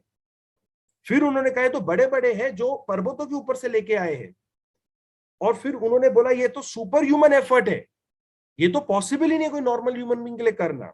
और फिर उन्होंने भी कहा है कि ये एग्जैक्टली वैसे ही है जैसे रामायण में इसका वर्णन किया गया। अब बेस्ट पार्ट है, उन लोग मानने को तैयार हो गए हैं। अब यहाँ पे हम लोग कोई आर्ग्यूमेंट है, ये तो भला हो, भगवान करे सुब्रमण्यम स्वामी का, जिन्होंने वो एक पिटीशन फाइल किया और सुप्रीम कोर्ट से लेके आए कि अभी उसको डिस्ट्रॉय नहीं कर सकते, वहां से कोई चैनल नहीं जा सकता शिप्स का, वरना वो भी डिस्ट्रॉय हो जाता। ये इन्होंने फाइंडिंग्स किए। अब दूसरे पे आते हैं। ओके, और मेरा ऑनेस्टली अगर आप मुझे पूछेंगे ना, मुझे कोई पूछता है कि what is your monument of love, Taj Mahal has its beauty, परंतु जो ताजमहल था ना वो एक मरी हुई औरत के लिए प्रिपेयर किया गया था, अगर मैं उस स्टोरी पे बिलीव करूं तो भी। यहाँ पर जो मॉन्यूमेंट है, जो राम सेतु है, वो अपनी पत्नी के लिए उन्होंने बनाया है, जो इतिहास में किसी ने नहीं किया था। ये रियल मॉन्यूमेंट ऑफ लव होता है कि मैं अपनी पत्नी की खोज में जाऊंगा और मैं इतिहास की रचना करके रहूंगा और सदियों तक लोग याद रखेंगे। मरने के बाद ताजमहल बना भी दिया, वो पत्नी को क्या पता, और कोइंसली बाद में उन्होंने उनकी बहन के साथ शादी भी कर ली, वो अलग स्टोरी है। But coming over here, the fact is that the monument of love is which joins, and he joined 2 countries so that he can walk, and to find his wife over there. अब एक और चीज पे आते हैं, महाभारत में देखते हैं। महाभारत में क्या होता है कि जब युद्ध खत्म हो जाता है तो माँ गांधारी जो है कृष्ण को कहती है कि अगर तुम चाहते तो ये युद्ध रुक सकता था, अगर तुम चाहते तो मेरे सारे पुत्र जो है वो जीवित रह सकते थे, अगर तुम चाहते हस्तिनापुर बर्बाद नहीं होता, परंतु कृष्ण तुम चाहते ही नहीं थे, इसलिए हस्तिनापुर बर्बाद हुआ है। इसलिए मैं गांधारी, शिव भक्त गांधारी, तुम्हें ये श्राप देती हूं कि जिस तरह मेरा परिवार मेरे आंखों के सामने बर्बाद हुआ है, नष्ट हुआ है, तुम्हारे पुत्र भी तुम्हारे सामने ही मृत्यु को प्राप्त होगी और तुम कुछ नहीं कर पाओगे। तुम्हारी द्वारका भी तुम्हारे सामने बर्बाद होगी, नष्ट होगी, तुम कुछ नहीं कर पाओगे। और वहां पे सब जो थे बड़े हैरान हो जाते हैं और माँ गांधारी रोना शुरू करती है। कृष्ण जाते माँ गांधारी के पास और कहते हैं कि मैंने सभी माओं से हमेशा मैंने आशीर्वाद प्राप्त किया और मैंने उस आशीर्वाद को ग्रहण किया है, तो मैं ऐसा कैसा कर सकता हूं कि मैं सिर्फ आशीर्वाद को ग्रहण करूं और किसी के श्राप को ग्रहण नहीं करूं। माते, मैं वासुदेव आपको ये वचन देता हूं, तथास्तु, जैसा आपने कहा है वैसा ही होगा, मैं आपके श्राप को भी ग्रहण करता हूँ। तो ऑब्वियसली माँ गांधारी रोती और कहती है कि रुक्मणी के साथ ऐसा ना करना, मैं एक माता हूं, मैं जानती हूँ एक पुत्र के मरने पे माँ को कैसा लगता है, मेरे 100 पुत्र मरे हैं वासुदेव, रुक्मणी के साथ ऐसा ना करना। कृष्ण कहते हैं समय का पहिया है माते, ये समय का पहिया समय के हिसाब से ही चलता है, मैं भी उसे रोक नहीं पाऊंगा। अब 36 years after the war Krishna जो एक बार बैठे थे बलराम के साथ on the outskirts of Dwarka, और वहां पे ना उनके एक जो द्वारपाल होते हैं वो आकर कहते हैं कृष्ण और बलराम जी को कि आपके पुत्रों के बीच में एक युद्ध हो गया और हर एक ने आपके जो पुत्र है आपस में लड़कर मर गए। और वहां पे बलराम आकाश की ओर देखते और कहते कि लगता है सुनामी आने वाली है, लगता है माँ गांधारी ने जो हमें श्राप दिया था आज वो श्राप रंग लाने वाला है। तो बलराम जी जो है वो योग के द्वारा अपने शरीर को छोड़ के बैकुंठ चले जाते हैं। अब कृष्ण की बारी, कृष्ण भी योग पोजीशन में बैठते हैं। जैसे वो योग पोजीशन में बैठते हैं, जैसे वो योग पोजीशन में बैठते हैं, उस वक्त वहां पर उन्हें एक बाण आकर लगता है और वो जो हंटर होता है वो भागकर आता है और वो कहता है कि उन्हें लगता है कि हिरण को उन्होंने हिरण का वध कर दिया, परंतु देखते हैं वहां पे तो कृष्ण है। तो वो हंटर कहते हैं कि प्रभु मुझे क्षमा करना, मुझे लगा कोई हिरण है, मैं नहीं जानता था हमारे द्वारकाधीश है, आप तो हमारे प्रभु हो, मुझसे गलती हो गई। अब कृष्ण कहते हैं कि मैं तुम्हें अच्छी तरह जानता हूं और मुझे तुम्हारे हाथों से ही मरना था, मैं जानता हूं जरा कि तुमने मुझे जानबूझ के मेरा वध नहीं किया, परंतु मेरा वध तुम्हारे हाथों ही होना था। अब वो जो हंटर घबरा जाते हैं, बोलते आप तो द्वारकाधीश हो, आप हमारे भगवान हो, आप हमारे प्रभु हो, मैं आपको जानता हूं, परंतु आप मुझे कैसे जानते हो? तो वो कहते तुम तो इस जन्म के बारे में बात कर रहे हो, मैं तो तुम्हें कई जन्मों से जानता हूँ। पिछले जन्म में मैं राम था, तुम बाली थे, मैं पेड़ के पीछे खड़ा होकर मैंने तुम्हारा वध किया, और इस जन्म में मैं पेड़ के पीछे बैठा था और तुमने मेरा वध किया। तुम बाली थे और मैं राम था, ये मेरा कर्म का फल है जो मुझे भोगना था, ये आखिरी कर्म है जो मुझे देना था। और ये कह के प्रभु कृष्ण से चले जाते हैं। यहाँ पे ना फिर लोगों के क्वेश्चन आते सेशन में मुझे, सर ये कहानी सब मान ली, वो द्वारका किधर है, वो द्वारका किधर है? अब उन्हें कितना भी बोलो नहीं, फिर हमको गोरो का स्टैम्प लाना पड़ता उनको बताने के लिए कि देखो गोरो को वो द्वारका मिल गई, और वो भी यूनेस्को ने उसको भी एक्सेप्ट कर लिया सिल्क रोड प्रोग्राम में कि हमने जो फाइंडिंग की है गुजरात के वहां पे द्वारका में नीचे एक सिटी है, एक पूरी की पूरी सिटी है, और ये उस कहानी से मैच होती है जिसका वर्णन महाभारत में किया गया है। पहले ना कहानी सुनाना बड़ा इजी था, अभी हर कहानी के साथ मुझे प्रूफ लाना पड़ता है। अगर प्रूफ नहीं तो कहानी कुछ काम की नहीं, ऐसा हो गया मेरे लिए। तो मुझे कहीं कहीं पे कुरेद कुरेद के प्रूफ लाना पड़ता है, और अनफॉर्चुनेटली मुझे वेस्टर्न पीपल का प्रूफ लाना पड़ता है। ये सब है। फिर भी मैं लोगों को एक ही चीज कहता हूं, आप इसे मिथ समझिए, आप रियलिटी समझिए, परंतु उस कहानी को जरूर पढ़िए, उस कहानी को जरूर पढ़िए, क्योंकि वो कहानी बहुत सुंदर है, बहुत ही सुंदर है। अब यहाँ पर है ना, ये एक आपको बड़ी इंटरेस्टिंग बात बताता हूँ। ये ना विष्णु पुराण में इसका वर्णन किया गया, और ये जो पहला जो अवतार आता है भगवान विष्णु का मत्स्य अवतार, उसका इसमें वर्णन है कि एक बार जो है इतना वहां पर धरती पे इतने पाप हो रहे थे, सब कुछ हो रहे थे, तो भगवान Brahma wanted to simple language आज की डेट में रिबूट करना चाहते थे, सब कुछ डिस्ट्रॉय करना चाहते थे। परंतु वहां पर जो है भगवान विष्णु जो है मत्स्य अवतार में जाते हैं और सप्त ऋषियों इन सबको बचाने के लिए मन्नु को कहते हैं और कहते हैं कि तुम एक नाव चलाओ, मैं उस नाव की रक्षा करूंगा। अब जैसे हम ये कहानी सुनाते हैं ना लोगों को तो सर ऐसा कैसे हो सकता है, ऐसा कैसे हो सकता है, ऐसा नहीं हो सकता है। फिर मैंने ना उनको एक कहानी टर्न करके सुनाई, सेम कहानी, सिर्फ नाम बदल दिया, और मैंने बोला बाइबल में इसका वर्णन किया गया है, नोआज आर्क। लोग बोलते हाँ सर ऐसा हुआ था, मैंने सुना है। मैं अरे शर्म नहीं आती, हमारी किताब में लिखा, तू बोलता ऐसा कैसा हो सकता है, नोआज आर्क हो सकता है, ये कैसी लॉजिक है? इतना कैसे अंधविश्वास कि तुमको हमारी किताबों पर यकीन ही नहीं करना है, नाम सिर्फ चेंज कर दो, तुम बोलते हाँ सर ऐसा हुआ था सर, मेरे को पता है। इतना कोइंसिडेंस कैसे हो सकता है? इतना कोइंसिडेंस कैसे हो सकता है? अच्छा एक बात बताइए, जब आप ये मोबाइल फोन खरीदते हैं, ओके, यस अनीता मैम, ये ना ये जो आपने कहा ना, ये भगवान कृष्ण कहते हैं जब वो खांडव प्रस्थ को ना भस्म करने के लिए कहते हैं पांडवों को, तो वहां पे युधिष्ठिर जब हस्तिनापुर छोड़ के जाते हैं और वहां पे देखते हैं खांडव प्रस्थ जंगल है, तो कृष्ण कहते हैं जंगल को आग लगा दो और अपना राज्य बनाओ युधिष्ठिर। तो वो कहते हैं कि मैं ऐसे नहीं कर सकता, या पे अंदर डीमंस रहते हैं, जानवर रहते हैं। तो कृष्ण कहते हैं ठीक है, तो जंगल पे राज करो। बोलता है नहीं, मैं तो राज करना चाहता हूँ, महल चाहता हूँ, लोगों के लिए सब कुछ चाहता हूँ। तो कृष्ण कहते हैं तो जला दो। वो कहता है अरे कृष्ण, आप मुझे कंफ्यूज कर रहे हो, कभी आप कहते हो जला दो, कभी बोलते नहीं जलाओ। बोलते नहीं नहीं, मैं तुम्हें सोल्यूशन दे रहा हूँ, अब तुम क्या करना चाहते हो वो तुम्हारा चॉइस है। But then he said very clearly, if you want to create anything, for every construction, destruction has to take place. It is as simple as that. Now the destruction in our life could also be of the vices, of the greed, of the desires. If I want to grow, I have to destroy everything within me, all the vices, negativity and all, and then I move from a खंडप्रस्थ to Indraprastha. तब मेरे मन के अंदर के जंगल के अंदर जो negativity, जब मैं उनको बर्न करता हूँ, तब मेरे अंदर का इंद्रप्रस्थ, जो इंद्र के दरबार के जितना पवित्र है, वो तब मेरे मन में आएगा, तब मेरे जीवन में आएगा।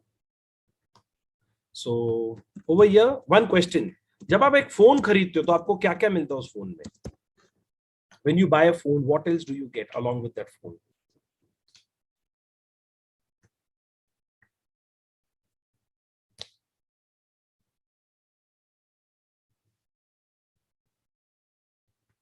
Various features, chargers, charger battery, correct? Very true. Cover, very true. Accessories, very true.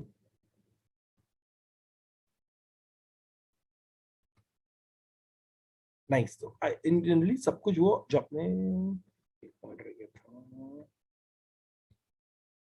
so whenever we ask this question ना, invariably हमको यही सब आंसर आते हैं, correct? But very अच्छा, but let's say for example, let me take an example. तो किसको पूछूं? Any volunteer by the way? एक सिंपल क्वेश्चन है। अच्छा उमा मैम आपको, तो उमा मैम वन क्वेश्चन। तो उमा मैम, लेट्स से आपने कोई नया फोन खरीदा, लेट्स से आप एंड्रॉइड यूज करते थे, अभी आप आईफोन में अपने आईफोन लिया, ठीक है? अभी there is a transition from Android to iOS.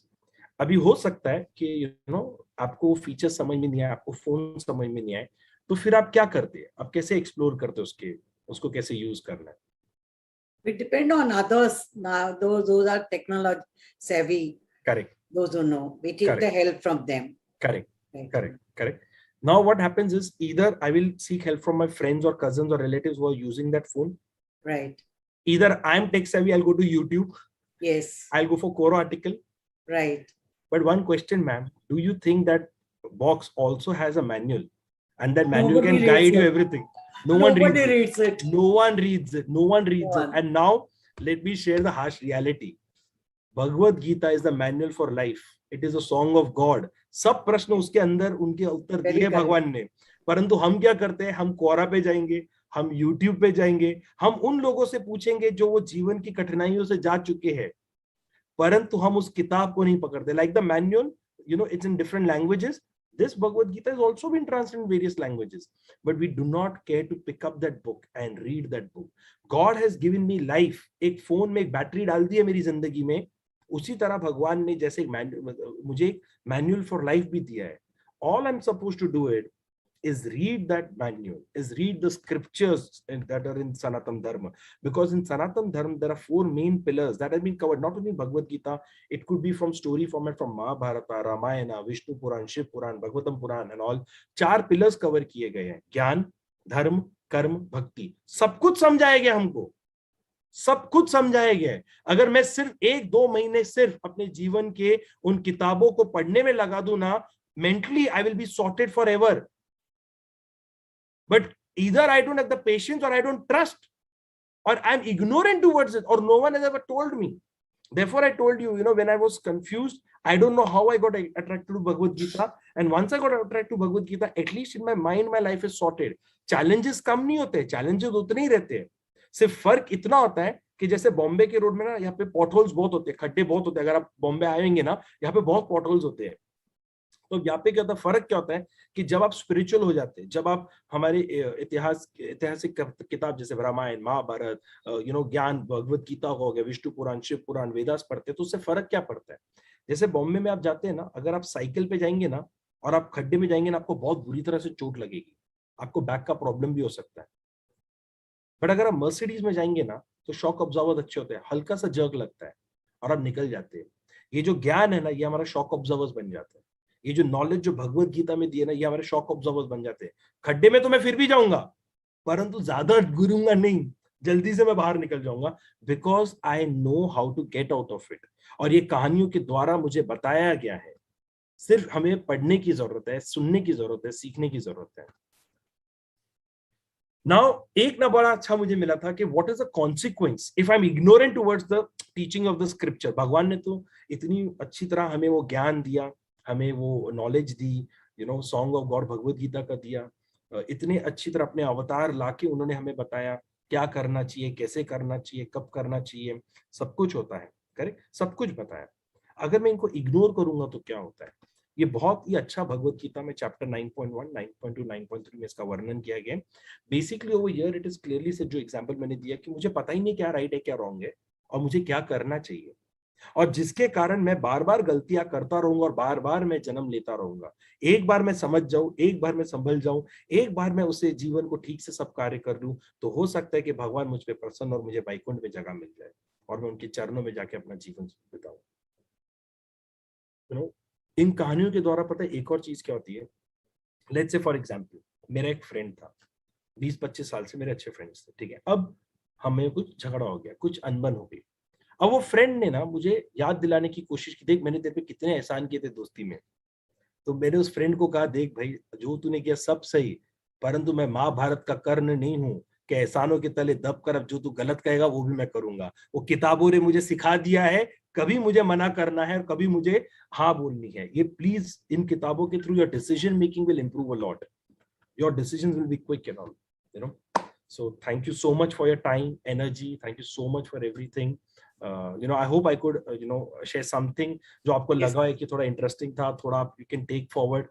But the point is, ask questions to anyone wherever you are. हो सकता है आंसर नहीं मिले, हो सकता है मिले, परंतु जब तक हम पूछेंगे नहीं तब तक होगा नहीं। मेरा एक ना learning है, I'll just take 30 seconds, sorry, कि there are 3 questions that are important in life to ask. What to do, how to do. These are very important questions, but this is informative.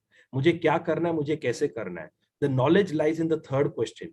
Why am I doing it? Why should I do the way you are telling me? When we go to the third question, why na, that is where knowledge comes into the picture. Arjun ने ये नहीं पूछा था कृष्ण को युद्ध के पहले कि युद्ध कैसे करना है, ये पूछा था युद्ध क्यों करना है, और तब जब जाके उनको ज्ञान मिला। So knowledge is always in the why. Sorry. Thank you so much for your time. Thank you so much for your energy. Thank you so much for inviting. Thank you so much for such lovely kind words.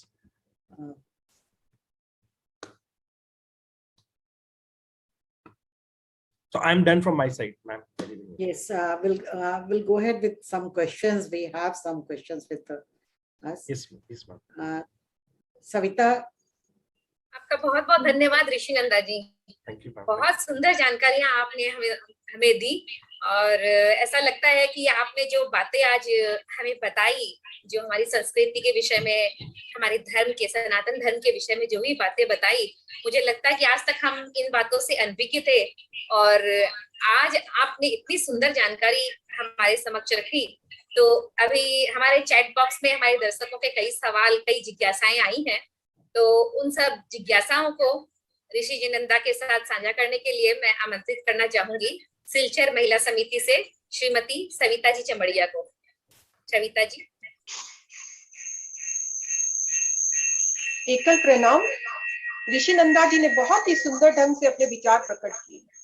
बहुत सारे प्रश्नों के उत्तर तो हमें साथ साथ मिल चुके थे, पर बहुत सुंदर प्रश्न है। उनमें से एक है, विष्णु कवच क्या है जो गीता में लिखा हुआ है? विष्णु कवच, मैम ऑनेस्टली क्वेश्चन जिनका है आप मुझे उनका नाम दे दीजिए, मैं डिटेल में ना I'll definitely share tomorrow, क्योंकि अगर मुझे थोड़ा कम ज्ञान होता है ना, मैं आंसर करता नहीं हूँ, क्योंकि मैं रॉन्ग इन्फॉर्मेशन नहीं देना चाहता हूँ। तो I 100% जो भी है मैं उमा मैम के थ्रू उनको कल वो रिप्लाई कर दूंगा। मुझे ऑनेस्टली उनका फुल डिटेल आंसर नहीं पता है, but tomorrow I'll 100% get back on that, because मेरा एक है, क्योंकि मैं हाफ नॉलेज कभी शेयर नहीं करता। अगर मुझे नहीं पता मैं बोलता तो मुझे नहीं पता या मुझे कम पता है, अदरवाइज वो क्या होता है, वो फिर वो एक चाइनीज विस्पर हो जाता है। तो सॉरी, मुझे नहीं पता, sorry. I'll but get back on this tomorrow. हाँ, definitely. कोटि का मतलब क्या है? किसका मैम? कोटि। सो कोटि, सो इसके एक संस्कृत वर्ड है, it's like types. You know, but इसको फिर कहा जाता है कि करोड़, वो एक कोटि है, इट्स टाइप्स, 33 टाइप्स है। ओके ओके हाँ, इसको सब कोटि को करोड़ मान करके चलते हैं हम हाँ लोग in general, but it is types of.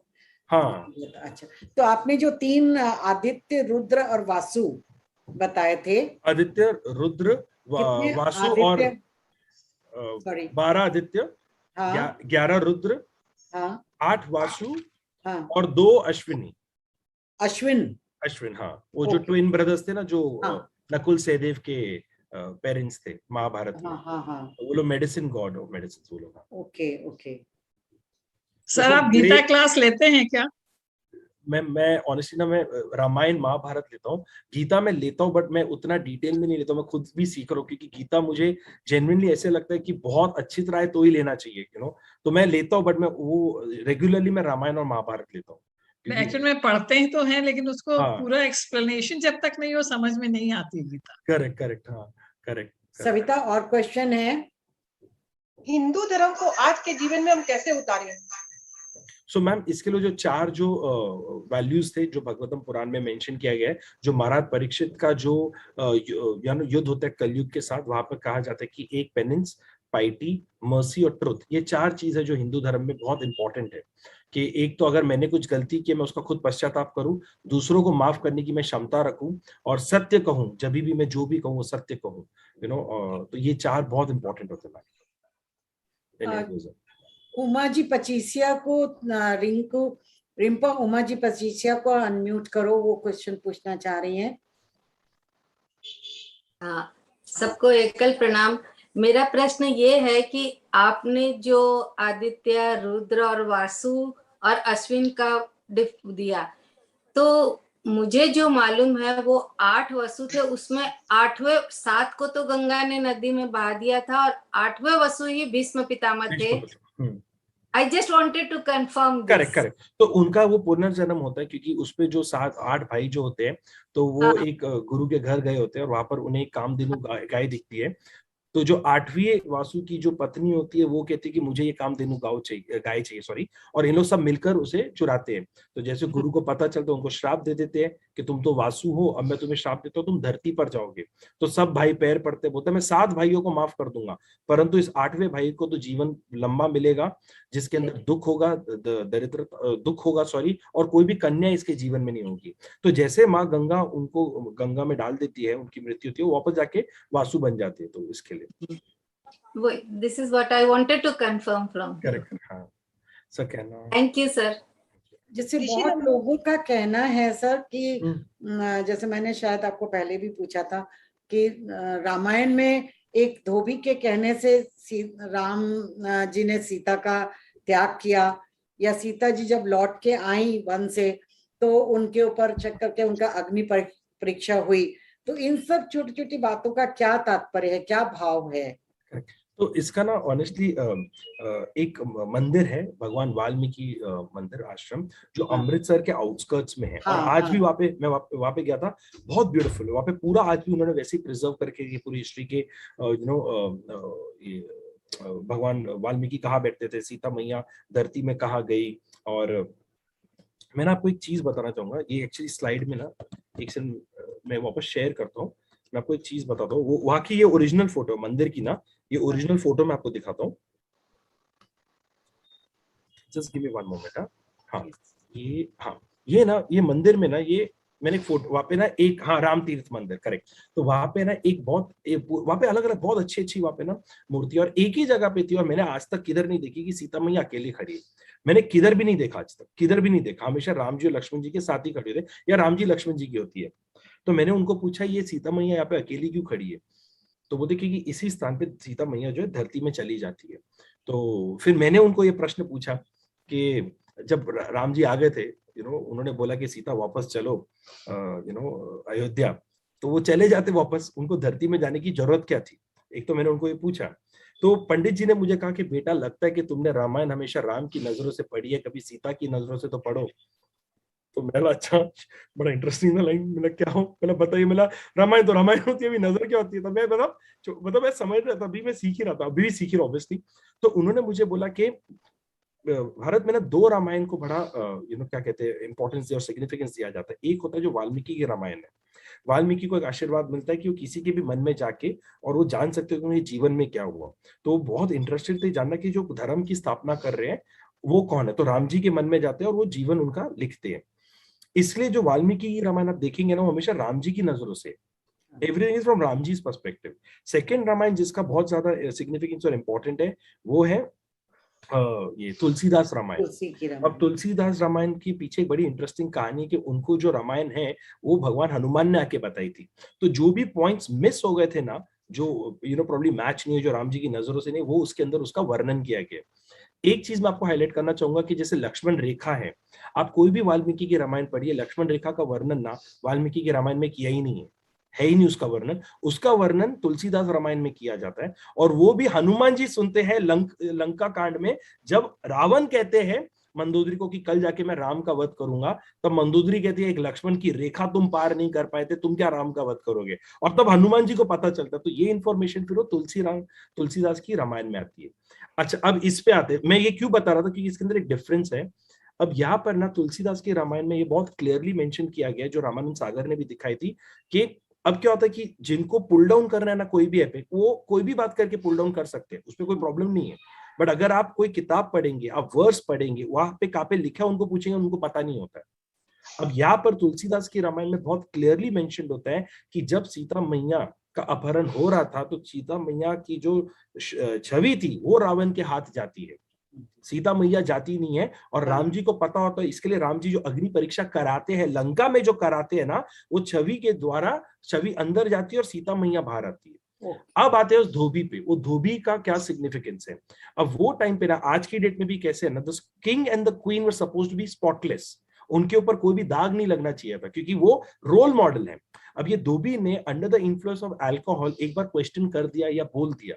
अब ये बात जो है राम जी तक पहुंचती है। अभी आई am sure on a lighter note, ये कृष्ण तक पहुंचती ना, तो कृष्ण बोलते जरा धोबी को बुलाना, मैं बैठ के जरा बात करता हूँ। और वो भगवत गीता के ज्ञान के तो उनको समझा देते। परंतु अब ये राजा राम है, ये अब इनके सामने एक डिलेमा है कि yes, this is what it is said. I know my wife is, what you call innocent. I know my wife is right. But the dharma says that the king and the queen have to be spotless. Now there's a question. Now what do I do? I'm not sure आपको पता है कि नहीं पता है। सीता मैया volunteered to go for an exile. ये clearly लिखा गया है और ये तो रामानंद सागर ने भी दिखाया। बट प्रॉब्लम क्या हो गया ना इंडियंस के साथ, और रावण का वध हो गया ना, टेलीविजन ही ऑफ कर दिया। उसके बाद बेचारे की रामायण किसी देखी नहीं है। उसमें सीता वॉलंटियर करती है because of a reason, and the reason is she understood her husband is in a dilemma. Her husband is not able to take a decision. And she also understood now Ramji actually wanted to go with Sita. But Sita then says कि अब आप अगर आप मेरे साथ आओगे, इतने सदियों तक जो हमने काम किया है, ये राम राज्य बनाया है, तो ये कैसे चलेगा। क्योंकि जब राम जी जाते हैं अयोध्या छोड़कर, भरत भी नंदीग्राम में बैठते, वो भी स्नान नहीं करते ग्रहण, लक्ष्मण भी उनके साथ चला जाता है, शत्रुघ्न भी नहीं करता है। बोलते ये राज्य का क्या होगा। अब राम जी के पास डिलेमा था, या तो मैं अपनी फैमिली को संभालू या मैं सैक्रिफाइस करके दुनिया में लोगों का उद्धार करूं। अब वो दूसरा चूज करते हैं। पर मैम ना एक चीज मैं ऐड करना चाहूंगा, अगर वो मान लो सीता मैया को यूज करते ना, तो आज उनके ऊपर नेपोटिज्म का चार्जेस भी आ जाता। जिसको बोलना है वो तो बोलेंगे, वो तो कोई छोड़ेगा ही नहीं हो, इधर से बोलो उधर से करो। बट एक चीज जो मैंने रामायण से सीखी है, जो आज के डेट में जो मुझे लगता है मैं बहुत ध्यान से उसको इम्प्लीमेंट करता हूँ, कि professional glory will come at a personal cost. ये इतिहास गवाह है। राम जी को इतना सब कुछ पर्सनल लेवल पे सैक्रिफाइस करना पड़ा, तब जाके राम राज्य हुआ। एक और चीज ना, लोगों को लगता है कि राम जी को सीता पे ट्रस्ट नहीं था, इन्होंने किया। आपको जो सोचना है सोचो, लिखा किधर नहीं है, सोचने के लिए आपको जो सोचना है। परंतु एक चीज जो लिखी है, राम जी जब सीता मैया से अलग होते हैं ना, ही इज रफली 50 to 55 years old. Ram ji age पर वाल्मीकि रामायण इस धरती पे 11,000 साल थे, 11,053 years टू बी प्रिसाइज। और 57 years की उम्र में वो सीता मैया से अलग होते हैं। रफली 11,000 साल वो अकेले रहे। उन्होंने सीता मैया की एक सोने की मूर्ति बनाई और यज्ञ में उनको बैठा दिया कि यही मेरी पत्नी है। एक पति मेरे को बता दो, बीवी के मरने के बाद 25 साल खुशी खुशी रह के लोगों को सैक्रिफाइस करे। कम परसेंटेज ऑफ लोग होते हैं।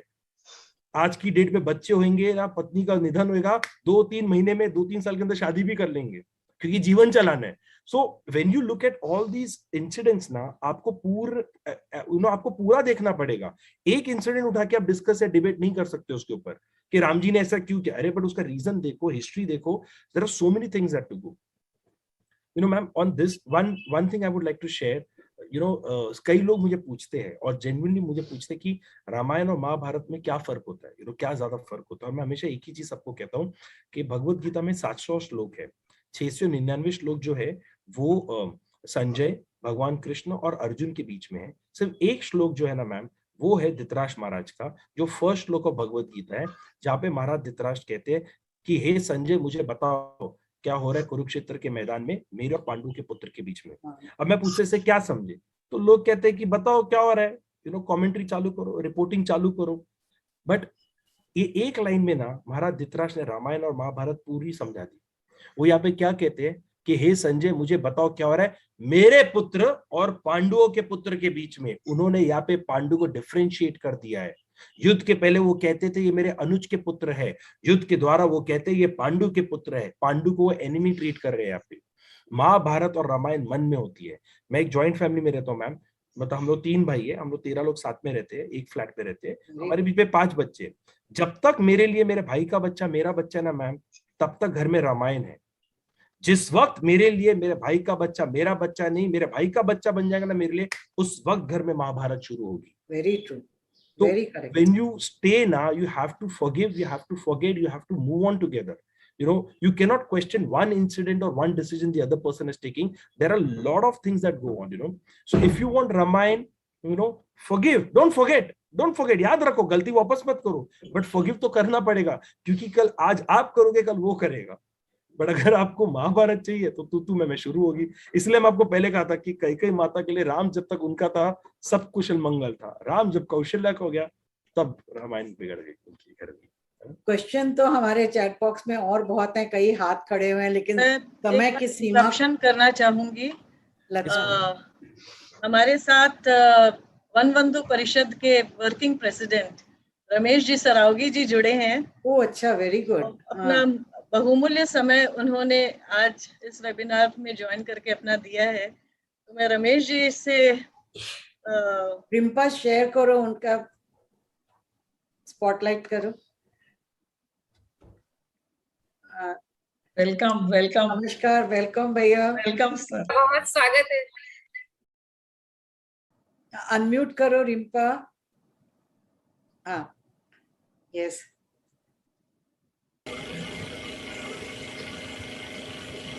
मैं तो सुन रहा था और इतना अच्छा विश्लेषण ऋषि जी का, ये लगा कि ये बोलते रहें और मैं सुनता रहूं. राइट. ऑफिस में बैठा हूं, ऑफिस के कागज भी आ रहे थे, लेकिन मैंने सबको मना कर दिया कि अभी नहीं, अभी मैं सुन रहा हूं. इतना सुंदर विश्लेषण, मुझे लगता है कि हमें ऋषि जी की बहुत आवश्यकता है. सच में समिति ने आयोजन किया है हर स्तर पर. आज का जो इनका विषय था, हम सबको जरूर इसकी जानकारी होनी चाहिए. हमारे युवा, कल मैं टीम के साथ बैठा हुआ था और वो वहां पर कह रहे हैं कि हमारे अभी जैसे अयोध्या का अपना मंदिर बन रहा है भगवान राम का, उसमें टारगेट है कि मंदिर ऐसा बने कि कम से कम 1500 साल उस मंदिर में के पूरे आर्किटेक्चर में कहीं कोई प्रॉब्लम नहीं आए. इसमें IIT चेन्नई, IIT लखनऊ और एक और कहीं पे, और लार्सन ट्यूब्रो की टीम लगी हुई है. और उनके पास में वो टेक्नोलॉजी नहीं निकाल पा रहे हैं कि ऐसी क्या चीज हो. हम लोहा यूज करें तो लोहे की एज बताते हैं मैक्सिमम 400 साल है, बढ़िया से बढ़िया लोहा यूज करें. तो फिर जब हम बैठे तो एक जन ने कहा कि देखिए हमारे ब्रिटिशर्स के टाइम का जो बिल्डिंग बनी हुई हैं कितनी आलीशान और कितनी कब से खड़ी हुई है. तब जो हमारे साथ में जो बैठे हुए थे, बोले भैया तुम ब्रिटिशर्स की क्यों बात करते हो. अजंता एलोरा, हमारे दक्षिण में कितने मंदिर, हमारे केदारनाथ जी का मंदिर कब से बना हुआ है और अभी इतने वर्ष पहले सब कुछ हुआ, कुछ नहीं हुआ। तो 2000, 1500, 1700, 1800 साल के स्थापत्य तो हमारे पास हैं, किंतु दुर्भाग्य ये है कि हमें पता नहीं है उसकी टेक्नोलॉजी।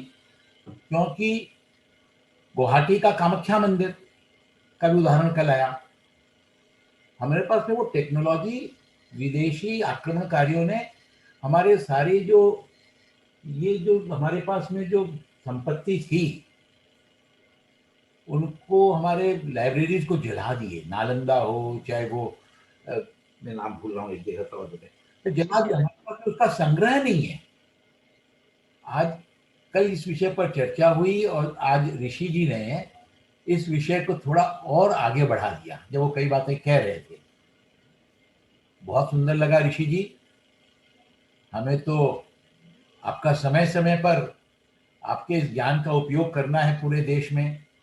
आपको एकल के काम की जानकारी हमारी महिला समिति की बहनों ने जरूर दी है, तो आप हमारे साथ जुड़े तो एक बहुत बड़ा काम, एक बहुत बड़ी जानकारी की क्रांति हमारे बच्चों में, हमारे विशेष रूप से वनवासी क्षेत्र में जो बच्चे हैं उनको छोटी छोटी कहानियां आपने जिस प्रकार से पिक्चर्स के माध्यम से समझाया, तो उसी प्रकार से हम हमारे बच्चों को छोटे छोटे प्रयोग कर कर अगर आप समय देंगे तो हम हमारे धर्म, संस्कृति और राष्ट्र की बहुत बड़ी सेवा करते हैं। नहीं डेफिनेटली सर। उल्टा मैंने उमा मैम को कहा था, मुझे पता नहीं मैं कितना वैल्यू ऐड कर पाऊंगा, बट बच्चों के लिए स्पेशली बिकॉज हमारे इसमें बहुत है। अर्जुन की कहानियां हैं, कभी एकलव्य की कहानियां हैं, कभी अभिमन्यु की कहानियां हैं। हम स्कूल और कॉलेज में वही कहानियां बताते कि अर्जुन कैसे बनना है। तकलीफों से सबको होती है और हम लोग अर्जुन की लाइफ के ऊपर ही पूरी बात करते हैं, क्योंकि सबको लगता है कि अर्जुन तो राजकुमार था, उन्हें कोई प्रॉब्लम नहीं थी, बट ऐसा नहीं था। फिर कर्ण, इतने सारे कैरेक्टर्स हम उस पर कभी भी आप प्लीज मेरे को बोलना, I will be more than happy when it comes to any जब भी आप बोलेंगे 100% भी सेवा पात्र योजना का ये मास्क फैक्ट शुरू कर रहे हैं ना, तो युवाओं के बीच में ये सत्र करवाइए स्कूलों में। हमारे संपर्क की जितनी स्कूलें हैं पूरे देश में, आप ऋषि जी से समय लेकर और जितने स्कूलों में इनके एक सत्र जरूर करवाइए। अगर आज हमारे हर स्कूल में तो 2 अर्जुन भी निकल जाते हैं तो कितना बड़ा काम हो सकता है। धन्यवाद। आप जुड़े रहिए, हमको बहुत अच्छा लग रहा है। आज वापस से हम लोगों को एनर्जी मिल गई। ऋषि जी, मैं बहुत लकी महसूस कर रही हूँ कि मैंने आपको पहले सुना और आपको मैं इस सेशन में जोड़ पाई और सबको आपके प्रवचन से, आपकी बातों से बहुत लाभ मिला। सबने बहुत कुछ सीखा, जाना, और आगे भी हम यदि मौका, हम कोशिश करेंगे कि हम आपके साथ जुड़े रहें ऐसे ही, और अपने कार्यों के बारे में भी मैं आपको बताती रहूंगी। आप यदि जुड़ेंगे तो हमें बहुत खुशी होगी। Please let me know how I can. 100%. Lata तो जुड़ी, थैंक यू। चलो, thank you ma'am, thank you so much. Sorry, there were some question unanswered. थोड़ा सा समय के कारण हम नहीं ले पा रहे हैं, कुछ और क्वेश्चंस हैं, तो लेट हो गए। लीना आगे बढ़े। बहुत बहुत धन्यवाद सविता जी। मुझे लगता है कि बहुत सारे सवाल आपने ऋषि जी नंदा के समक्ष रखे और मुझे लगता है दर्शक शायद संतुष्ट हुए होंगे उनके जवाबों से। बहुत सारे सवाल और भी है, फिर भी समय की ये है, पाबंदी है, इसी वजह से अब मैं विशेष धन्यवाद ज्ञापन करने के लिए ऋषि जी नंदा का आमंत्रित करना चाहूंगी हमारी तिनसुकिया महिला समिति की ऊर्जावान एवं सजग सचिव श्रीमती माया जी चौबे को। माया जी।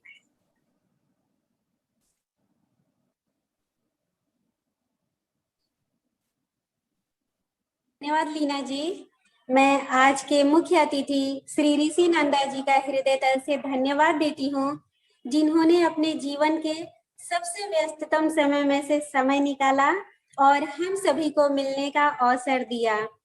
इस वेबिनार से जुड़े हर एक सदस्य के लिए यह पल बहुत ही सुनहरा है, मुझे मालूम है, क्योंकि मैं चैट बॉक्स में भी देख रही थी, काफी लोग एक्साइटेड हो रहे थे आपको सुन करके, और मुझे भी बहुत अच्छा लगा सर, रियली।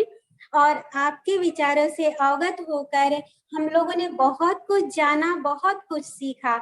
जैसे कि मैं चनामृत तो अक्सर लेती थी और सिर के पीछे भी पोंछती थी, लेकिन इसके पीछे रीजन क्या है ये मैं नहीं जानती थी। लेकिन आपके विचारों को सुन करके मैं इसे जानी। और एक और खास बात कि भगवान श्री कृष्ण जी का शरीर त्यागने के पीछे क्या प्रसंग है, यह भी मैंने आपसे जुड़ करके जाना। और मैं देखने से तो नहीं लगता कि आप इतने अध्यात्म की तरफ कैसे जा सकते हैं, लेकिन मैं बहुत गर्व महसूस कर रही हूँ कि भारत ऐसा देश ही है कि हमें घूम के यहाँ पे आना ही है। और बहुत गौरवान्वित मैं हुई आपको सुन करके। और मुझे आशा ही नहीं बल्कि पूर्ण विश्वास है कि इस वेबिनार से जुड़े हर एक सदस्य लाभान्वित हुए होंगे। और दूसरी बात कि आपने जितनी सदस्यों की जिज्ञासाएं थी उन सभी जिज्ञासाओं को इतनी बारीकी से, सरल तरीके से और बिना परेशानियों को वक्त दिया सबको और उनकी जिज्ञासाओं को शांत किया, ये बहुत खास बात है सर। इसके लिए एक बार पुनः आपका बहुत धन्यवाद है। उमा हाँ प्रश्न है क्या, ले सकते हैं क्या? Ma'am actually sorry 5:30 I was session actually Okay. 5:30 बज चुका है definitely I'll join very soon, very quickly, you know, whenever. Thank you very much, very Thank you much. so Thank you very much. Thank you so much. I'll take care. Thank you so much. बहुत बहुत धन्यवाद माया जी। अब मैं आज हमारे इस webinar में पधारे सभी राष्ट्रीय पदाधिकारी, सभी अतिथिगणों का हृदय तल से धन्यवाद देना चाहती हूँ। और एक विशेष जानकारी आप सभी के समक्ष रखना चाहती हूँ कि कल हमारे वेबिनार का तीसरा दिन यानी कि अंतिम दिन है। कल हमसे जुड़ेंगी मुंबई से पुष्पा जी झवेरी, और पुष्पा जी झवेरी हमें जानकारी देंगी कि हम इस लॉकडाउन के समय में अपने कीमती कपड़ों को घर पर ही कैसे ड्राई क्लीन कर सकते हैं। अब हम आज की सभा का समापन शांति पाठ के साथ करेंगे।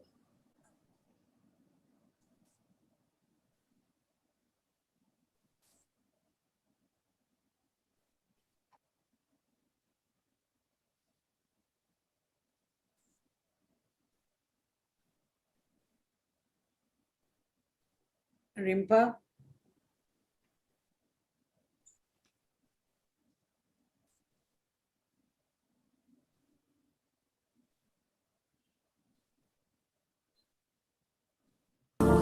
सर्वे भवन्तु सुखिनः।